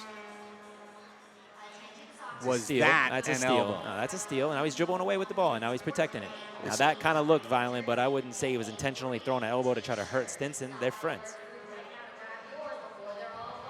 Right, they are friends. That's my perspective. I have a relationship. Okay, now we with get a both these guys. closer look. Shoulder to shoulder is what it looks like. Now, obviously I've been with this Soccer's organization a while, so if you want to say I've got blue and gold glasses on, I'd say no, they're only gold. They did call it on Costa the first fall. Interesting. And actually Palmer came in saying, like, yo, what are you doing? So maybe the perspective on the field is a little different than it is up here, but let's look again. That's a clean. Where's the elbow, though? That's clean. He's got the ball. There's two grabs on his shoulders. Okay, right there. Could you say, was that an elbow to the midriff? It's right here is where it is. That's a paw of the hand. That's what they're mad about. There's what looked like an arm back, but I'm telling you, I just know that that's not intentional. Well, here's the announcement. It's pretty fast. After review, the call on the field is confirmed. Foul only in favor of Empire. Empire is now out of challenges for the rest of the game. What's the foul? An elbow? So they are calling a foul on Costa on the play. But what is the foul? An elbow? Because that would be 2 minutes. However, let's get Sigic over here. Yeah, in a moment I think we will. When we get a chance, we will. Where they're calling the foul is at the end of the play. They didn't call it over there by the boards. That was clean, dribbling away. Where's the foul? And if it is a foul, if it's an elbow, then that's 2 minutes. Sounds like a cop-out. Yeah, the interesting thing is it is in fact a foul, but giveaway. Orozco sort of almost picked Orozco's pocket to shoot on net. Now instead Orozco got the pass away, and it's Stinson going the other direction. Off the soccer script. Can Fabian get the second bite of the apple? We've got a foul called on Empire this time against Fabian. I don't know what that was either. It was an encroachment warning is what it was, Brian, according to Scott, our PA announcer here at Frontwave Arena. Again, if you're somewhere around 4 o'clock tomorrow, Baltimore, Utica, Brian and I will have that for you on MASL TV on YouTube. 7:30, Nick Vassos, Christian Philly Philemon for Milwaukee, Kansas City, the grudge match. Here's Charlie off the steal. Charlie puts it to the middle, and he just put it to the legs of the defender. Now Morgan Morales must score, but the kick saved by Orozco instead. It's another big save. If I was a keeper, I wouldn't want Morales having the ball dimed up on his left foot, just trying to pick his spot. I was about to say that 5-1 would feel near definitive for San Diego. I do want to note for all the great Empire fans that are watching and hoping and dreaming that they were down 6-1 against San Diego in the fourth and took the lead the last time that we played. Yeah. So trust me, even if they go down 5-1 or 6-1, this match is nowhere near over. Definitely not over with these guys. They have good goal scorers. Stinson, Fabian, Andy. They can score goals. Leo. And at the same time, momentum can easily switch. So I'm not counting anything yet. Having said that, this has been a classic veteran defensive clinic by the San Diego Sockers. Yeah, you're midway through the third quarter and you've only given up one goal. Our goal was always to try to keep it under 4, and they are well on that path. Well, and as you can see from the simple math, if you did that goal, Sockers have the dub with 4 goals already on the board. So now it becomes the impetus on Empire, right, Brian? They've got to come to you. They do. It's hard to beat San Diego in San Diego. As we know with the record in this building, they have never lost in Frontwave. They very rarely lose in San Diego ever. Over the last, 10, 12 years, it has been a good home record. So when you get a 4-goal lead, you can start to feel pretty confident. But again, it's indoor soccer. It is the playoffs, and anything can happen. Here's a very important note that Ryan Sigic just passed along. First, Oliveira's attack. Gabi Costa sitting on 5 fouls. You only get 5 fouls in this league. On the 6th foul, it's a red card, not to suspend you the next game, but it's a red card to eliminate you from the match, and it's a 2-minute power play for the opponent. 7:34, halfway home in the third quarter. Drew Ruggles, goal from Costa, made it 4-1 San Diego. Can Empire answer back? We find out next on Galazzo. Soccer fans, it's time to unleash a giant leap for fandom. Introducing MASL Indoor Soccer Fantasy Football. Build your dream team, invite your friends, and create your own draft league, all for free. Draft and trade players and win bragging rights as your team dominates the league. With MASLI Football, you're not just a fan, you're part of the action. Go to MASLI Football to sign up, get started, and play.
Take 10, that's all the time you'll need for Eric Bergrud to take you inside the game and get to know some of the big stars advancing the sport both on and off the field. 10 for 10 airs on MASL TV. See the full season on MASL TV on YouTube. While you're there, catch MASL Monday. It's every Monday night, MASL TV and here on CBS Sports Galazzo Network.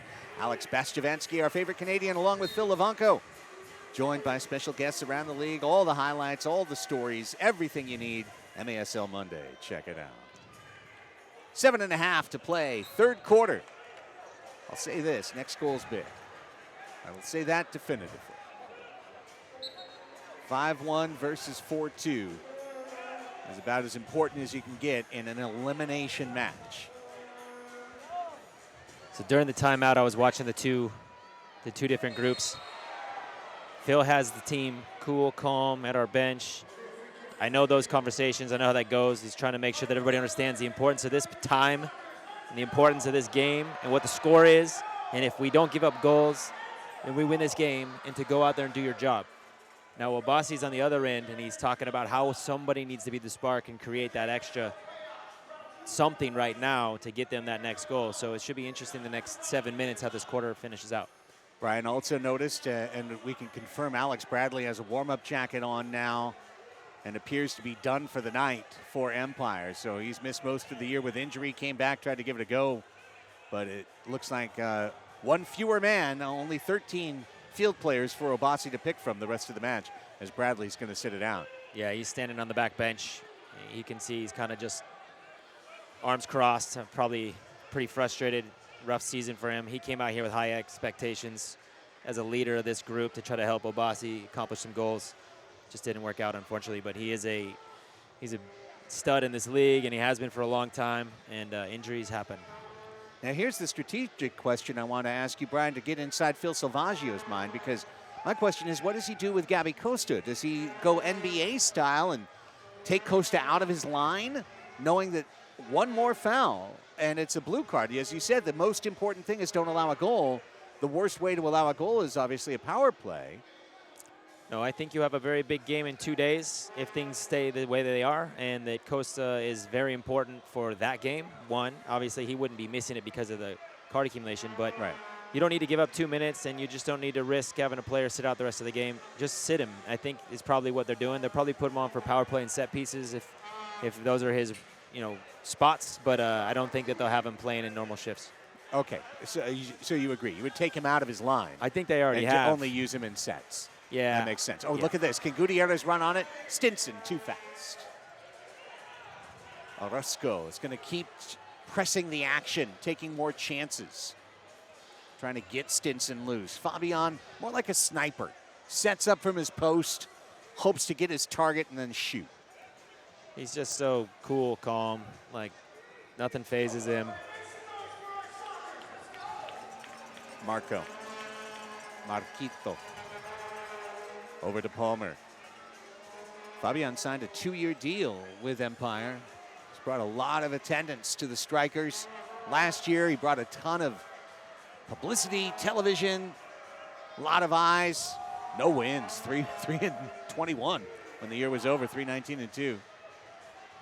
Well, and a whole new system to try to adjust to this year with the way that they're playing now is probably another big adjustment for him. But he's come into this league better than, honestly, better than anybody I can remember for a long time. Quintana. How many goals did he have last year? Like 42? He had a lot. I'd have to look it up. I can tell you what he's got this year on this scorecard. But I'm saying his first year in the league. Yeah, he was really good.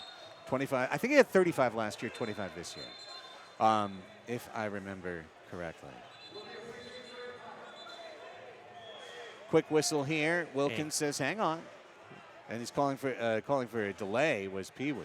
Hey, yes. Pee Wee's out there. Yes. Let's just say that Pee Wee is out there. The toughest kid you'll ever meet. Chicago tough. He's got new athletic tape on that left quad. Now he comes forward. Pee Wee taken away by Hernandez. Under 4 to play in the third quarter. Leo. Empire's Leo. Falls. Mitchell falls into him, and that's a foul. Empire needs something to break the dam. It could be Orozco. We've seen him score in these set-piece situations. You've got to keep him on account. They're short a couple players. Well, as opposed to too many men in the field. One issue is if you have too few on the field. Get the latest news on the MASL, your favorite teams, and more. Follow MASL Soccer on Facebook and Instagram. If you're using X still, you can go to MASL Arena. And hey, MASL social media. Why aren't you on Blue Sky? Get on the ski. Get on that ski. Start skeeting. We need some Blue Sky in our MASL Soccer. Also subscribe to MASL TV on YouTube for game rebroadcasts. This game will be posted a couple days from now on YouTube. Great fans, great crowd. And I don't know, I'm just feeling the moment for Empire right now, Brian, that they need something, and they need it now. Yeah, but they definitely do, but you have to remember that this is a very experienced San Diego Soccer's team that now has a 4-1 lead, and that is going to be a mountain to climb unless you pull something out pretty special, which is very possible. I'm not saying that they cannot, but right now, the champion contenders every year are in the position that they want to be in going into the fourth quarter. Wow. Yes. Keep the energy. Keep the energy. So Empire wants to try to get one, off the set piece or sometime here, finish off this quarter with a goal or two, and then figure out the fourth quarter from there. Both teams plotted and planned. Here's what they came up with. Fabian lifting, Stinson chesting, trapping, shooting! Punch save, Pardo! Raymond from his seat, able to lift it out to offensive midfield. Great save by a man who's having a great game, Boris Pardo. He's come up with some big moments. Pee Wee, clever. Pee Wee, just run off the ball by Reyes, and gentle, but I think there was a foul there. You could have gotten away with not calling it in the playoffs, but they did. Cerda restarts. Cesar Cerda playing out of the bed, essentially, playing sick. Costa's out there. Don't get a foul. Immediately gives up the ball, and Phil Salvaggio's heart rate goes up by 20. Yeah, you can tell he's trying to be very careful. But that could be that spark. 3 minutes to go in the third quarter. Orozco is up on the system. Empty net to our right, the western goal. Stinson. And now Perez to Orozco. They're going to use him. The keeper's got the ball outside the Frontwave Credit Union logo. Couple idle touches and gives it away, but he's not giving it away. He kept it with his team. He's directing traffic. He's a verbal director out there. Ball is over the low wall. It's going to Empire.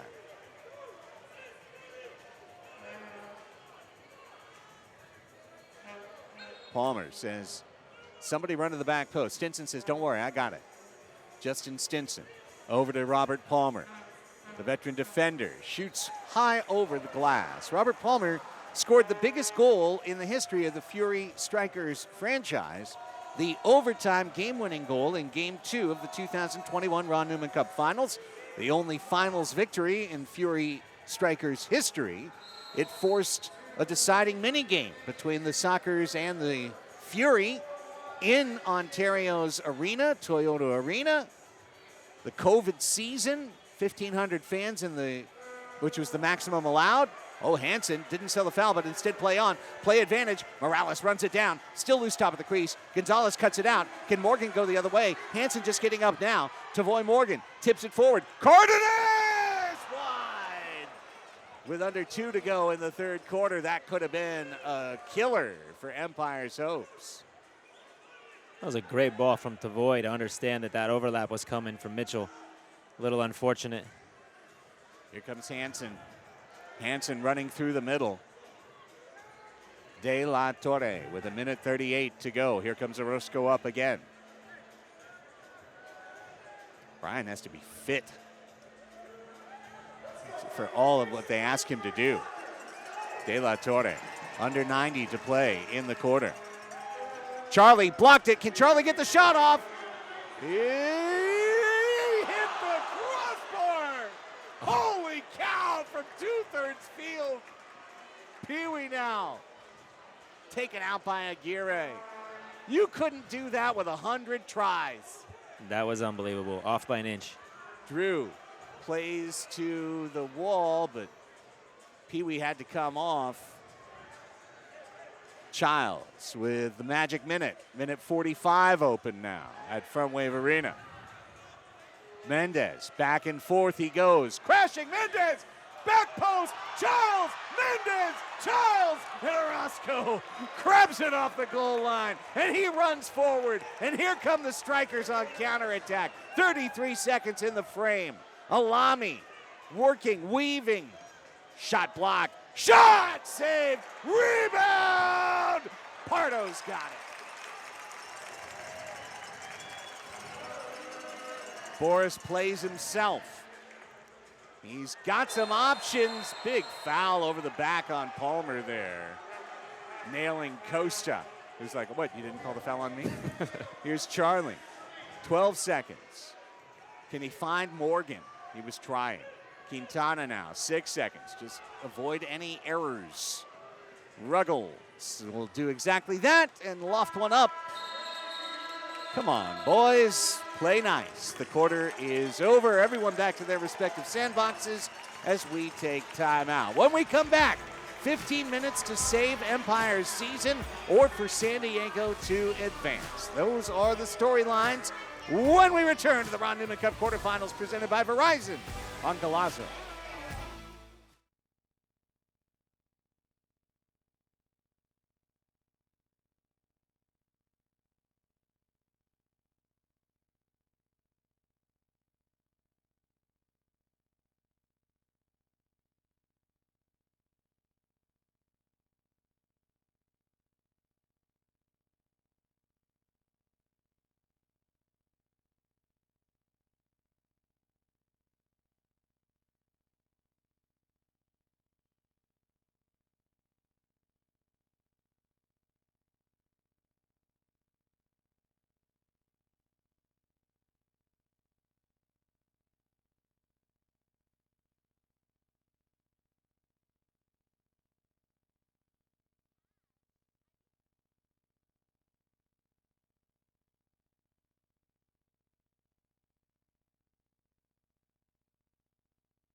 This is the road to the Ron Newman Cup.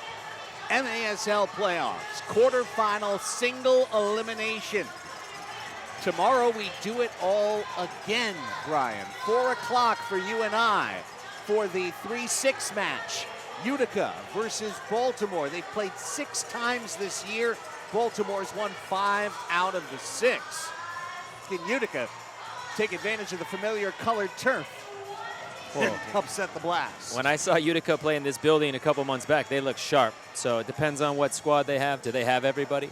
That's the question. I don't think Kelvin's available, but we'll find out tomorrow. Meanwhile, game 2, which will be back here on Galazzo with Nick Vassos and Philly Philemon.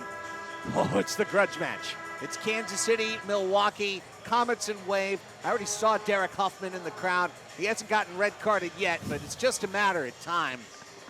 And that one will be live at 7:30 tomorrow in Galazzo. We'll be off the air, but I think I'll be in a seat here, Brian. I can't miss this one. No, I'm going to stick around and watch that too. Huff is a big character in this league, and he's honestly a very cool dude. If you've actually had real conversations with him, you'd be surprised. The real story about the Wave is they acquired the king, Frank Tayu, and then Tayu put up 20 points in 6 games. They won 5 out of 6. He and Bennett have formed an unstoppable duo, unless they can be stopped by the Comets, who reeled, losing 6 of their last 8 heading into the playoffs. So many storylines. Stay with us tomorrow, and then Sunday, the semifinals. By the time all is said and done, 6 teams' seasons will be ended, and 2 will be left to play for the Cup. 4th and final quarter, Mansour's trying to steal the ball right away. Quintana had to kick it out of bounds like a soccer sweeper. Empire now has got to get the next goal. They're in white. They'll go left to right across your screens. The Sockers once again in blue and gold going right to left. Stinson, who's been quiet tonight. No, almost got it right as I said it. And Raymond kept it out of the goal with an awkward block, but an effective one, Farbs. Little back heel. That was a big save right there. Again, that's what I'm talking about, is those are the moments that when you capitalize on those, you start to steal a little momentum and get into it. Well, the Sockers are stopping all these little moments that the Empire are actually creating. Yeah, Boris is making saves. I think it's a great point on striking fury. Philly and Panda can talk about that one. That was a missed opportunity right there. Speaking of which, great to have them all here, the Philemons. Family affair. Two of the best around. 2 best Philemons I know. Leo. Ooh. Craig went left, he went right. 2 ships passing in the night. Morales. Craig was trying to get to the back post, let Leo take another touch, but Leo likes to lay that ball off early. Miscue. Stinson dribbling through a thicket. Fabian trying to draw a whistle. He did, but not a card. Set piece, Empire. Here's something interesting I've noted watching so many Empire matches this year, Farbs. When they're in the system, very difficult to take possession from Empire. But when they go 6 attackers, here's Fabian, blocked by Morales. It's really gone backwards for him. Like, surprisingly so, given how much time they work on having an empty net. So, something to keep in mind. Normally 6 attacker, very dangerous, but I guess you're just kind of used to it if you've been defending against it all game. I don't know. Well, I don't quite understand how they've had less success in 6 attacker because they're playing 6 attacker the entire game. So I personally would not take Orozco off the field. I would not put in another traditional 6 attacker. Last time they had Palmer on, but I would leave it as him because he's the best with his hands and he's great with his feet. Fabian! Crossbar! Rebounds out and Pee-wee's on the run. Orozco's running back in. Ortega's on it. Stepping to his right foot. Crossing, trying to feed Serta. And it was blocked by Robert Palmer. What a great effort by Luis Pee-wee Ortega. Tell you what, if you want to know about heart, soul, and what a grit and grind player looks like in this sport, just check out number 69, ever so nice, Pee-wee Ortega. Here's Tavoy. Tavoy! It's Charlie waiting. Fancy save by Orozco. Pelvis save. That hurt. He was staggered.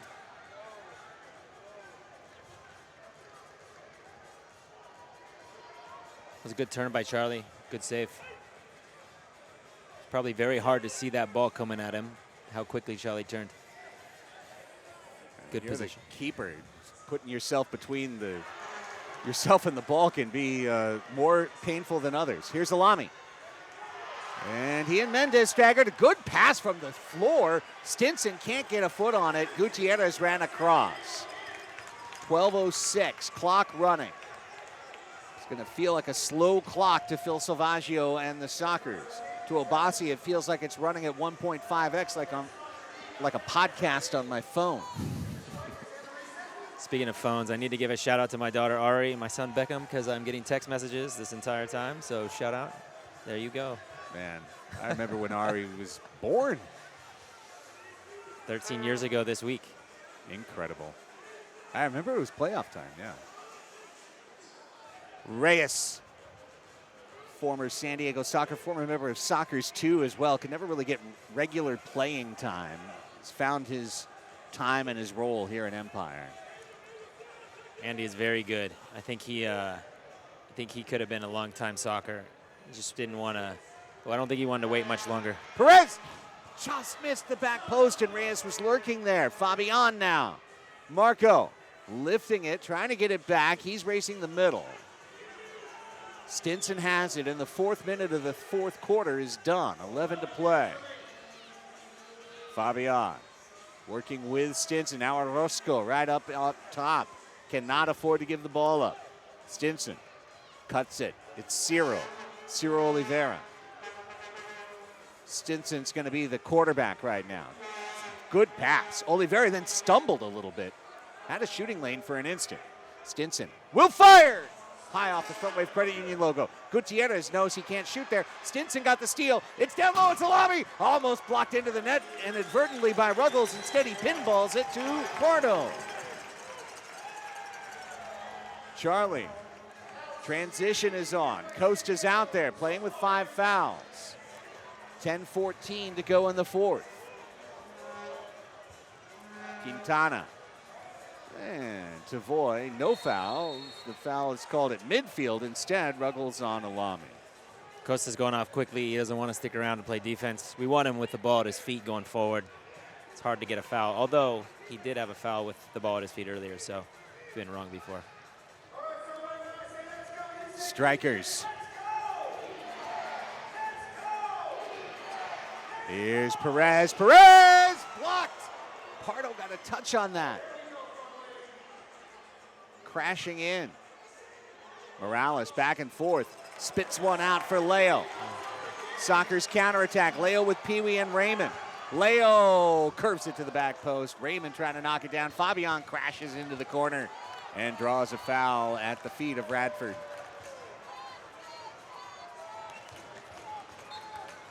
Sockers quarters. Sorry, go ahead. No, I was going to say the Sockers could do themselves a little bit of a favor here in this last 9 minutes and just kind of keep the ball for a period of time rather than try to get another goal, because you're up 3.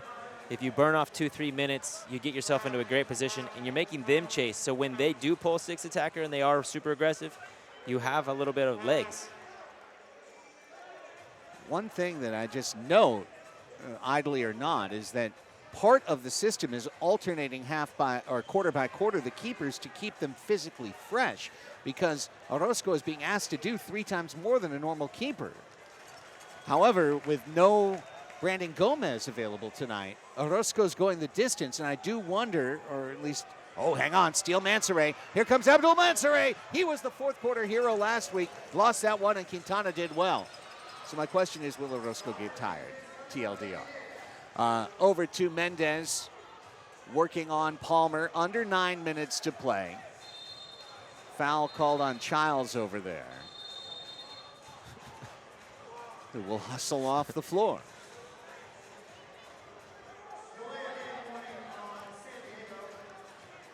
Every once in a while, you have to delay the game just to get Craig out of the game. It's just a thing you got to do every once in a while, and it's a good thing when you do it. Remember, the Ron Newman Cup Playoffs are presented by Verizon. Thank you, Verizon, for helping support indoor soccer in the USA and Mexico. If you disagree with the call tonight, well, then you should bother Ryan Sigich about it. And if you do, he'll maybe talk about it on Under Review. the most controversial show in the MASL. Phil Ivanko's there too. We love him. Catch it every Friday on YouTube. It's good to have Sigic here so I can needle him. Here's Orozco coming up. Time not on the side of Empire. They need to turn momentum. Goals can be scored in flurries in this sport, but right now it's feeling outdoor style. Yeah, again, they're still sticking to their game plan. Lots of patience. They do want to get that extra man so they can try to find their shot and then try to get one of these back. Orozco's all the way in the corner. The goalkeeper's in the corner. Alami blocked. Orozco has to run on it. Can he get it? Costa pushed off by Palmer. Fans are angry. Palmer says, forget you. And then Fabian skips it off of the trademark logo. Costa almost heads it into his own net. Forced Pardo into a tough save. 7.5 to go. Next whistle will be our final media timeout. Here comes Morgan crashing in. Orozco grabs it. And I'm telling you, Orozco is a bit gassed right now. He's coming forward again. Ball open. What a save, Pardo. Boris Pardo does it again. Gutierrez trying to work out of the corner. Morales. What a lovely backheel pass. It's 2-on-none. It's Gutierrez. It's Serna. It's Gutierrez. It's Serna. He scuffed it. Maybe take the shot instead of giving it to the flu guy. Here's Palmer. What a great try, though. But that could have ended the game. Yeah. Orozco is exhausted. He has to run so much further than any other player in the game, back and forth to the goal line. Yeah, but he does it he gets to choose his time when to go forward and get back quick. I mean, he has to get back quickly, that's for sure. Lots of recovery runs, but. Out of play, out of bounds, on to break. Verizon presents the Ron Newman Cup Playoffs. We're back with the stretch run. Can Empire turn the tenor, or will San Diego go to the semis? We'll find out when we come back on Golazo.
Leo and the Sockers crouching on a 4-1 lead. 6.5 minutes to punch their ticket to the semifinals on Sunday evening.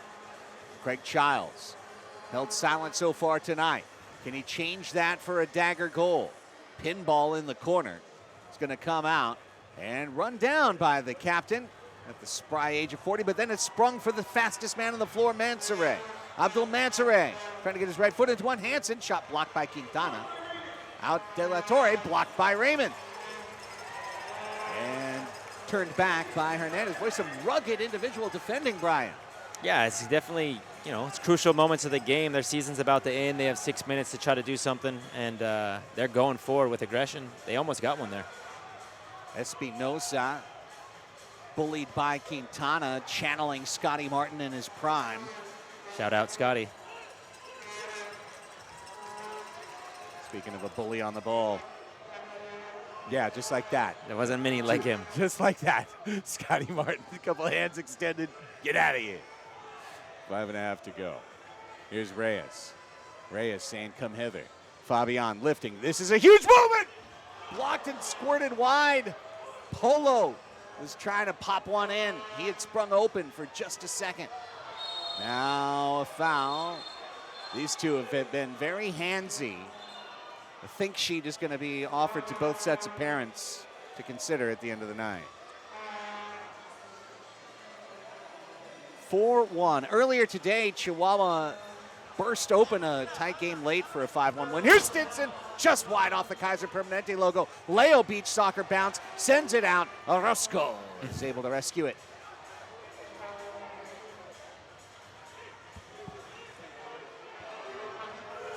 Palmer, 3 fouls on Christian Quintana, so he could, with his next foul, give up a power play as well. Foul trouble for San Diego's Burley, number 71. Final 5 minutes, Calafino Furious 5. Fabian shoots high. They've been just barely off the mark. How many times they hit the crossbar tonight? At least 2? No, I think that's like Well, 3 or that's 4. the at least part. Oh! Now, if you count frame, it's like 6 or 7. Yeah, but I'm saying they've hit just over the bar, just on that top glass, and they've hit it, I don't know, 7, 8 times now, but good it on frame, and you never know. Although Boris is pretty good at those.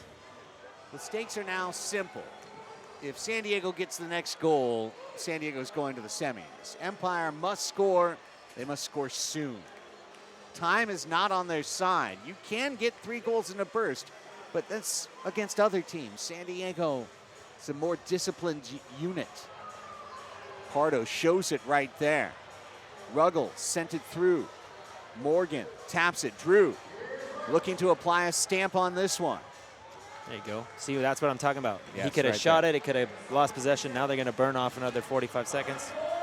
What's it like when you're on the bench with 9, 8, 7, 6 minutes left in a game like this?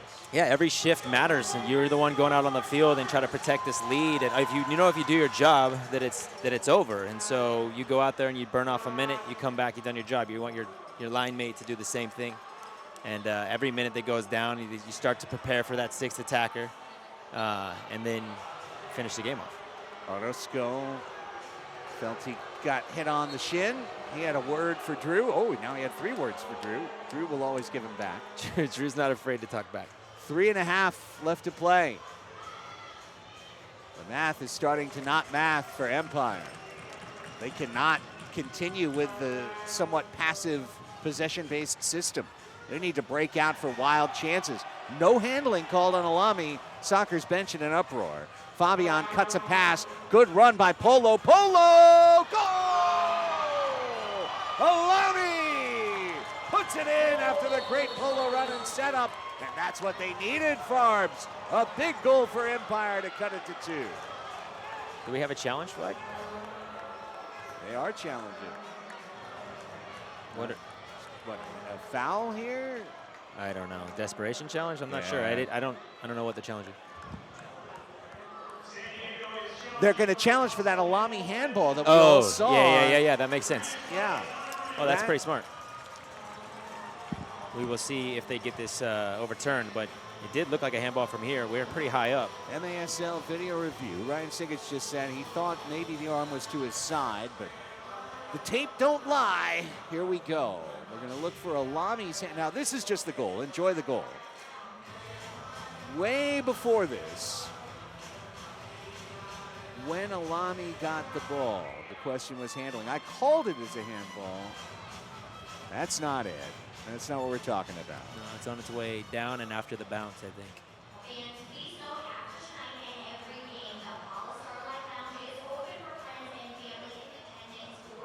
Oh, yeah. If he touched it, I mean, his hand's all the way out here. Did he touch it? Oh, he definitely touched it. The whole crowd said it. Yeah, and you can see everyone's hands are, looks like it's out there. To his side, not unnatural. I don't think his hand was to his side. I'm going to argue with the ref right now. There is no Pretty handball sure. offense. The Empire goal is good. San Well, the Diego is call out of is- challenges for the rest of the game. Right there. That is not hand to the His side. hand's Oh, my God. Here we go again. All right, never mind. 4-2. That's all right. It's great to have Ryan Sigich here.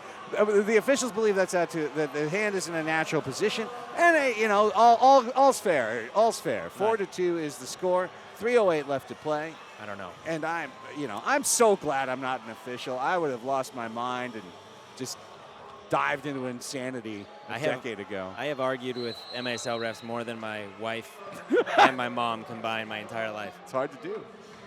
No. Leo, here's a chance, and Orozco comes up with a save. Can he save the season? Stinson to put the real pressure on, sending in Leo. Leo stumbles through. Serta says there's no foul there. Josh Wilkins says couldn't agree more, pal. 2:45 to go. Again, time is important. Morales and the Sockers don't have to score. Morales gets the foul called on Fabian. Is not happy. Morales is so good in those little tight spaces. He pulls his little futsal rolls, solis. Took a foul there, took one for the team, kept possession of the ball. Calm your nerves. 2.5 minutes, 2-goal lead. Is it almost worth it just to play this back? Maybe. Well, they'll play it up. Tavoy got the first goal tonight of the 6. A gorgeous goal it was. Serta, Serta in trouble. Low gas tank. Alami burst past him. Remember, Serta playing with the flu tonight.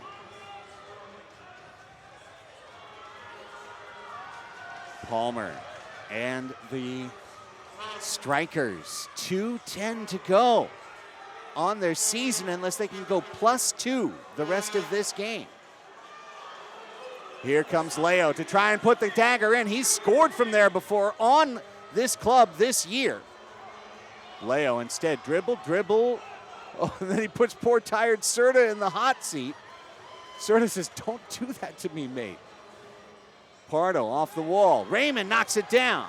Mendez coming the other way. 1:40 to go. Mendez stopping and holding. Farber, this is just what you wanted. That's exactly what I wanted to see right there. Well done, Mendez. That's exactly what he needed to do. Possession. Leo. Under 90 to go.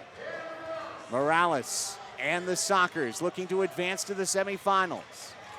Morales blocked by Stinson. Leo to Ruggles. With the ball on their feet, the Sockers can't be beat. Empire has to win it back, and they need 2 goals. Time's running out on the Strykers season. What a season it's been. Noah Abassi could be Coach of the Year in the MASL. They literally quadrupled their win total from 3 to 12. Morales, diving grab Orozco. This young man has been a revelation. The system has disrupted things in the league. And as this one is blocked by Ruggles, the ball corkscrews to offensive midfield. But time is running out on the 24-25 Strykers. Their season's about to end because the Sockers are going to win this one tonight, baby. Under 30 to go, up by 2. San Diego will go to 13-0 at home and advance to play the semifinal. Palmer headed away, Ruggles. Cherry on top. Palmer says no. He blocks it away. Stinson, 10 seconds. Fans on their feet. That's going to do it. Stinson, one more look perhaps. The horn sounds. Full time as Fabian shoots it into the crowd. The season is over for Empire, for San Diego. They're moving on. Full time and a 4-2 final score, Brian. Shirts off. He's out. Now Fabian threw. He's literally just left. Well, it wasn't, it wasn't a win for Empire. It's a tough matchup. So you come to San Diego, you face this crowd. You come to San Diego and you face this team. You come to San Diego, you face this goalkeeper. It's a tough place to play. So understandable. Didn't go his way tonight. True professional, though, so hats off to the guy coming into the MASL and making a splash over the last couple years. Wonder what he's going to do next year. He'll be back. That's the open question, to be sure. I heard a lot of folks around Empire telling me today that Marco has really enjoyed this much more than he thought, that he has a good time playing in this league, but his contract just ended with that final horn. He kicked the ball into the upper deck, ripped off his jersey, and left without shaking his teammates' hands nor his opponent's hands. So, leave that as a context clue as it is. Everyone else showing great sportsmanship right now, gathering, talking, sharing, and soon we're heading down to the floor because Boris Pardo, talk about being the man tonight. The King of Queens is going to the semis, and he's going to stand by with our Queen Melissa May.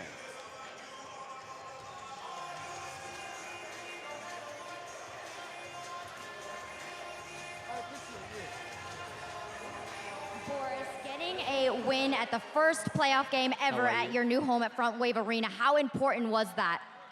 It was extremely important to get the win, to start off on the right foot. We wanted to get through today, make Sunday, but we can't look ahead. So we know Empire had a good game plan. They knew how to stretch us out. We did what we needed to defensively, and we held it down. So it's a good win. Thank you, everybody, coming out. Amazing support. You guys are the best. A 77.8% save average. What does that stat mean to you in the midst of all the other stats that you were able to accomplish? I honestly really don't care. It's about winning. It's about today, and then it's about Sunday. We need all the support, and then we're going to get to the championship. Let's go. You had 4 different players score tonight. How important is it to utilize your whole team in terms of scoring? All the guys had to play, from Tavoy, Craig, everybody's making it back defensively, defense first, but then we know on the attacking end we have the firepower, and the guys were clinical. Do you feel like this is sending a message to the rest of the league tonight? I think we sent the message throughout the season. It's a new season, so we're ready for the next game. Thank you, Boris. Craig Farber, back to you. Great stuff from Boris Pardo. 7 saves in a 4-2 win. We'll come back and wrap things up with highlights and more after this. Soccer's advance on Galazzo. Strykers season is over.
Back with you and up in the booth here at Frontwave Arena. Craig Elston, Brian Farber, our Amoda crew. A 4-2 win for the Sockers. Chalk takes the day in day 1 of the quarterfinals. The number 1 seed, Chihuahua, advances 5-1. The Sockers advance 4-2 over Empire. Let's show you some second half highlights right now. Show you how we got to the score that we had. Starting things off with Drew Ruggles. Absolutely gorgeous goal in the third quarter. Big save by Orozco, denying Morales a potential dagger. Some more scramble in front of the net. This was a great chance. Childs and Mendez crashing in, and Orozco, who had a very physical match, stayed strong. Speaking of staying strong, Boris Pardo, so strong all night. He's the captain of the defense. He's always keeping everybody organized. This is the one that gets away. Munir Alami puts it in, and our final score is 4-2. Well, Brian, I got to say, a lot of progress for the Empire Strykers this year, right? From 3 to 12 wins, Obasi's turned things around. Obviously, the future is bright. They're building something. Yeah, they got a squad. They got a system. They're changing things. It's a lot to learn, but they had to come in San Diego and unfortunately face one of the top seeds in the team or in the league. But they are definitely building something. It's going to be interesting to watch what they do next year. This may sound a little bit weird, but I say it for both Chihuahua and San Diego. I think for the league, it would have been a poor result if the 7 or the 8 seed advances out of the quarterfinal. These are the two best teams. Chihuahua and San Diego have played each other in the semifinal 3 years in a row in this league. They can't meet in the semi this year. They can only meet in the final. Now they're both one step closer to what sometimes feels like an inevitability, these two teams going head-to-head. But, Brian, tomorrow we will see the rest of the league roll in. We will see Baltimore and Utica. We will see Milwaukee and Kansas City. And I think any of those 4 teams could spring the upset. Yeah, absolutely. This league has a lot of things that could happen within one game, one player, one save, one keeper. They can stand on their head. So momentum can be taken by any team at any time. It didn't happen here tonight, but it could have easily happened. So the Sockers came in here, protected what is theirs, the home field advantage, try to set themselves up to get to the finals. We've got a full day of action for you tomorrow. Brian and I will be right back at it with the early game tomorrow, 4 p.m. Pacific time. That will be over on YouTube on MASL TV. It's the East Coast battle. It's Baltimore against Utica. 7th time these two teams have played one another. So if history holds Baltimore, the number 3 seed advances. If Baltimore does advance, that's automatically San Diego's opponent in the semifinals. And if that happens, we're talking about the two teams with the most championships in history meeting in the semifinals. Yeah, that'd be an interesting game for sure. It doesn't matter who we face here in San Diego. We want to try to put on a show for the fans here in this new building and hold on to what we have in this kind of new North County culture that we're creating in San Diego. So it should be an interesting couple of days. Certainly going to be a lot of fun, and we're glad that you've made this evening part of our part of your entertainment. Basically, I'm saying I'm happy you were here. Let's go thank everybody else who's been a part of the show. Producers Chris Karcher and Terry Parrish. Our broadcast producer, Sean Pettit. Dan Patton's our technical director. James Allen, our AV tech. Andy Kepper's our director of photography. Nick Norquist on the Air 1 camera. Camera operator Michael Bean. Audio engineer Spencer White and Kevin Johnson. Kelly Hyatt, our replay operator. Larry Patton on graphics.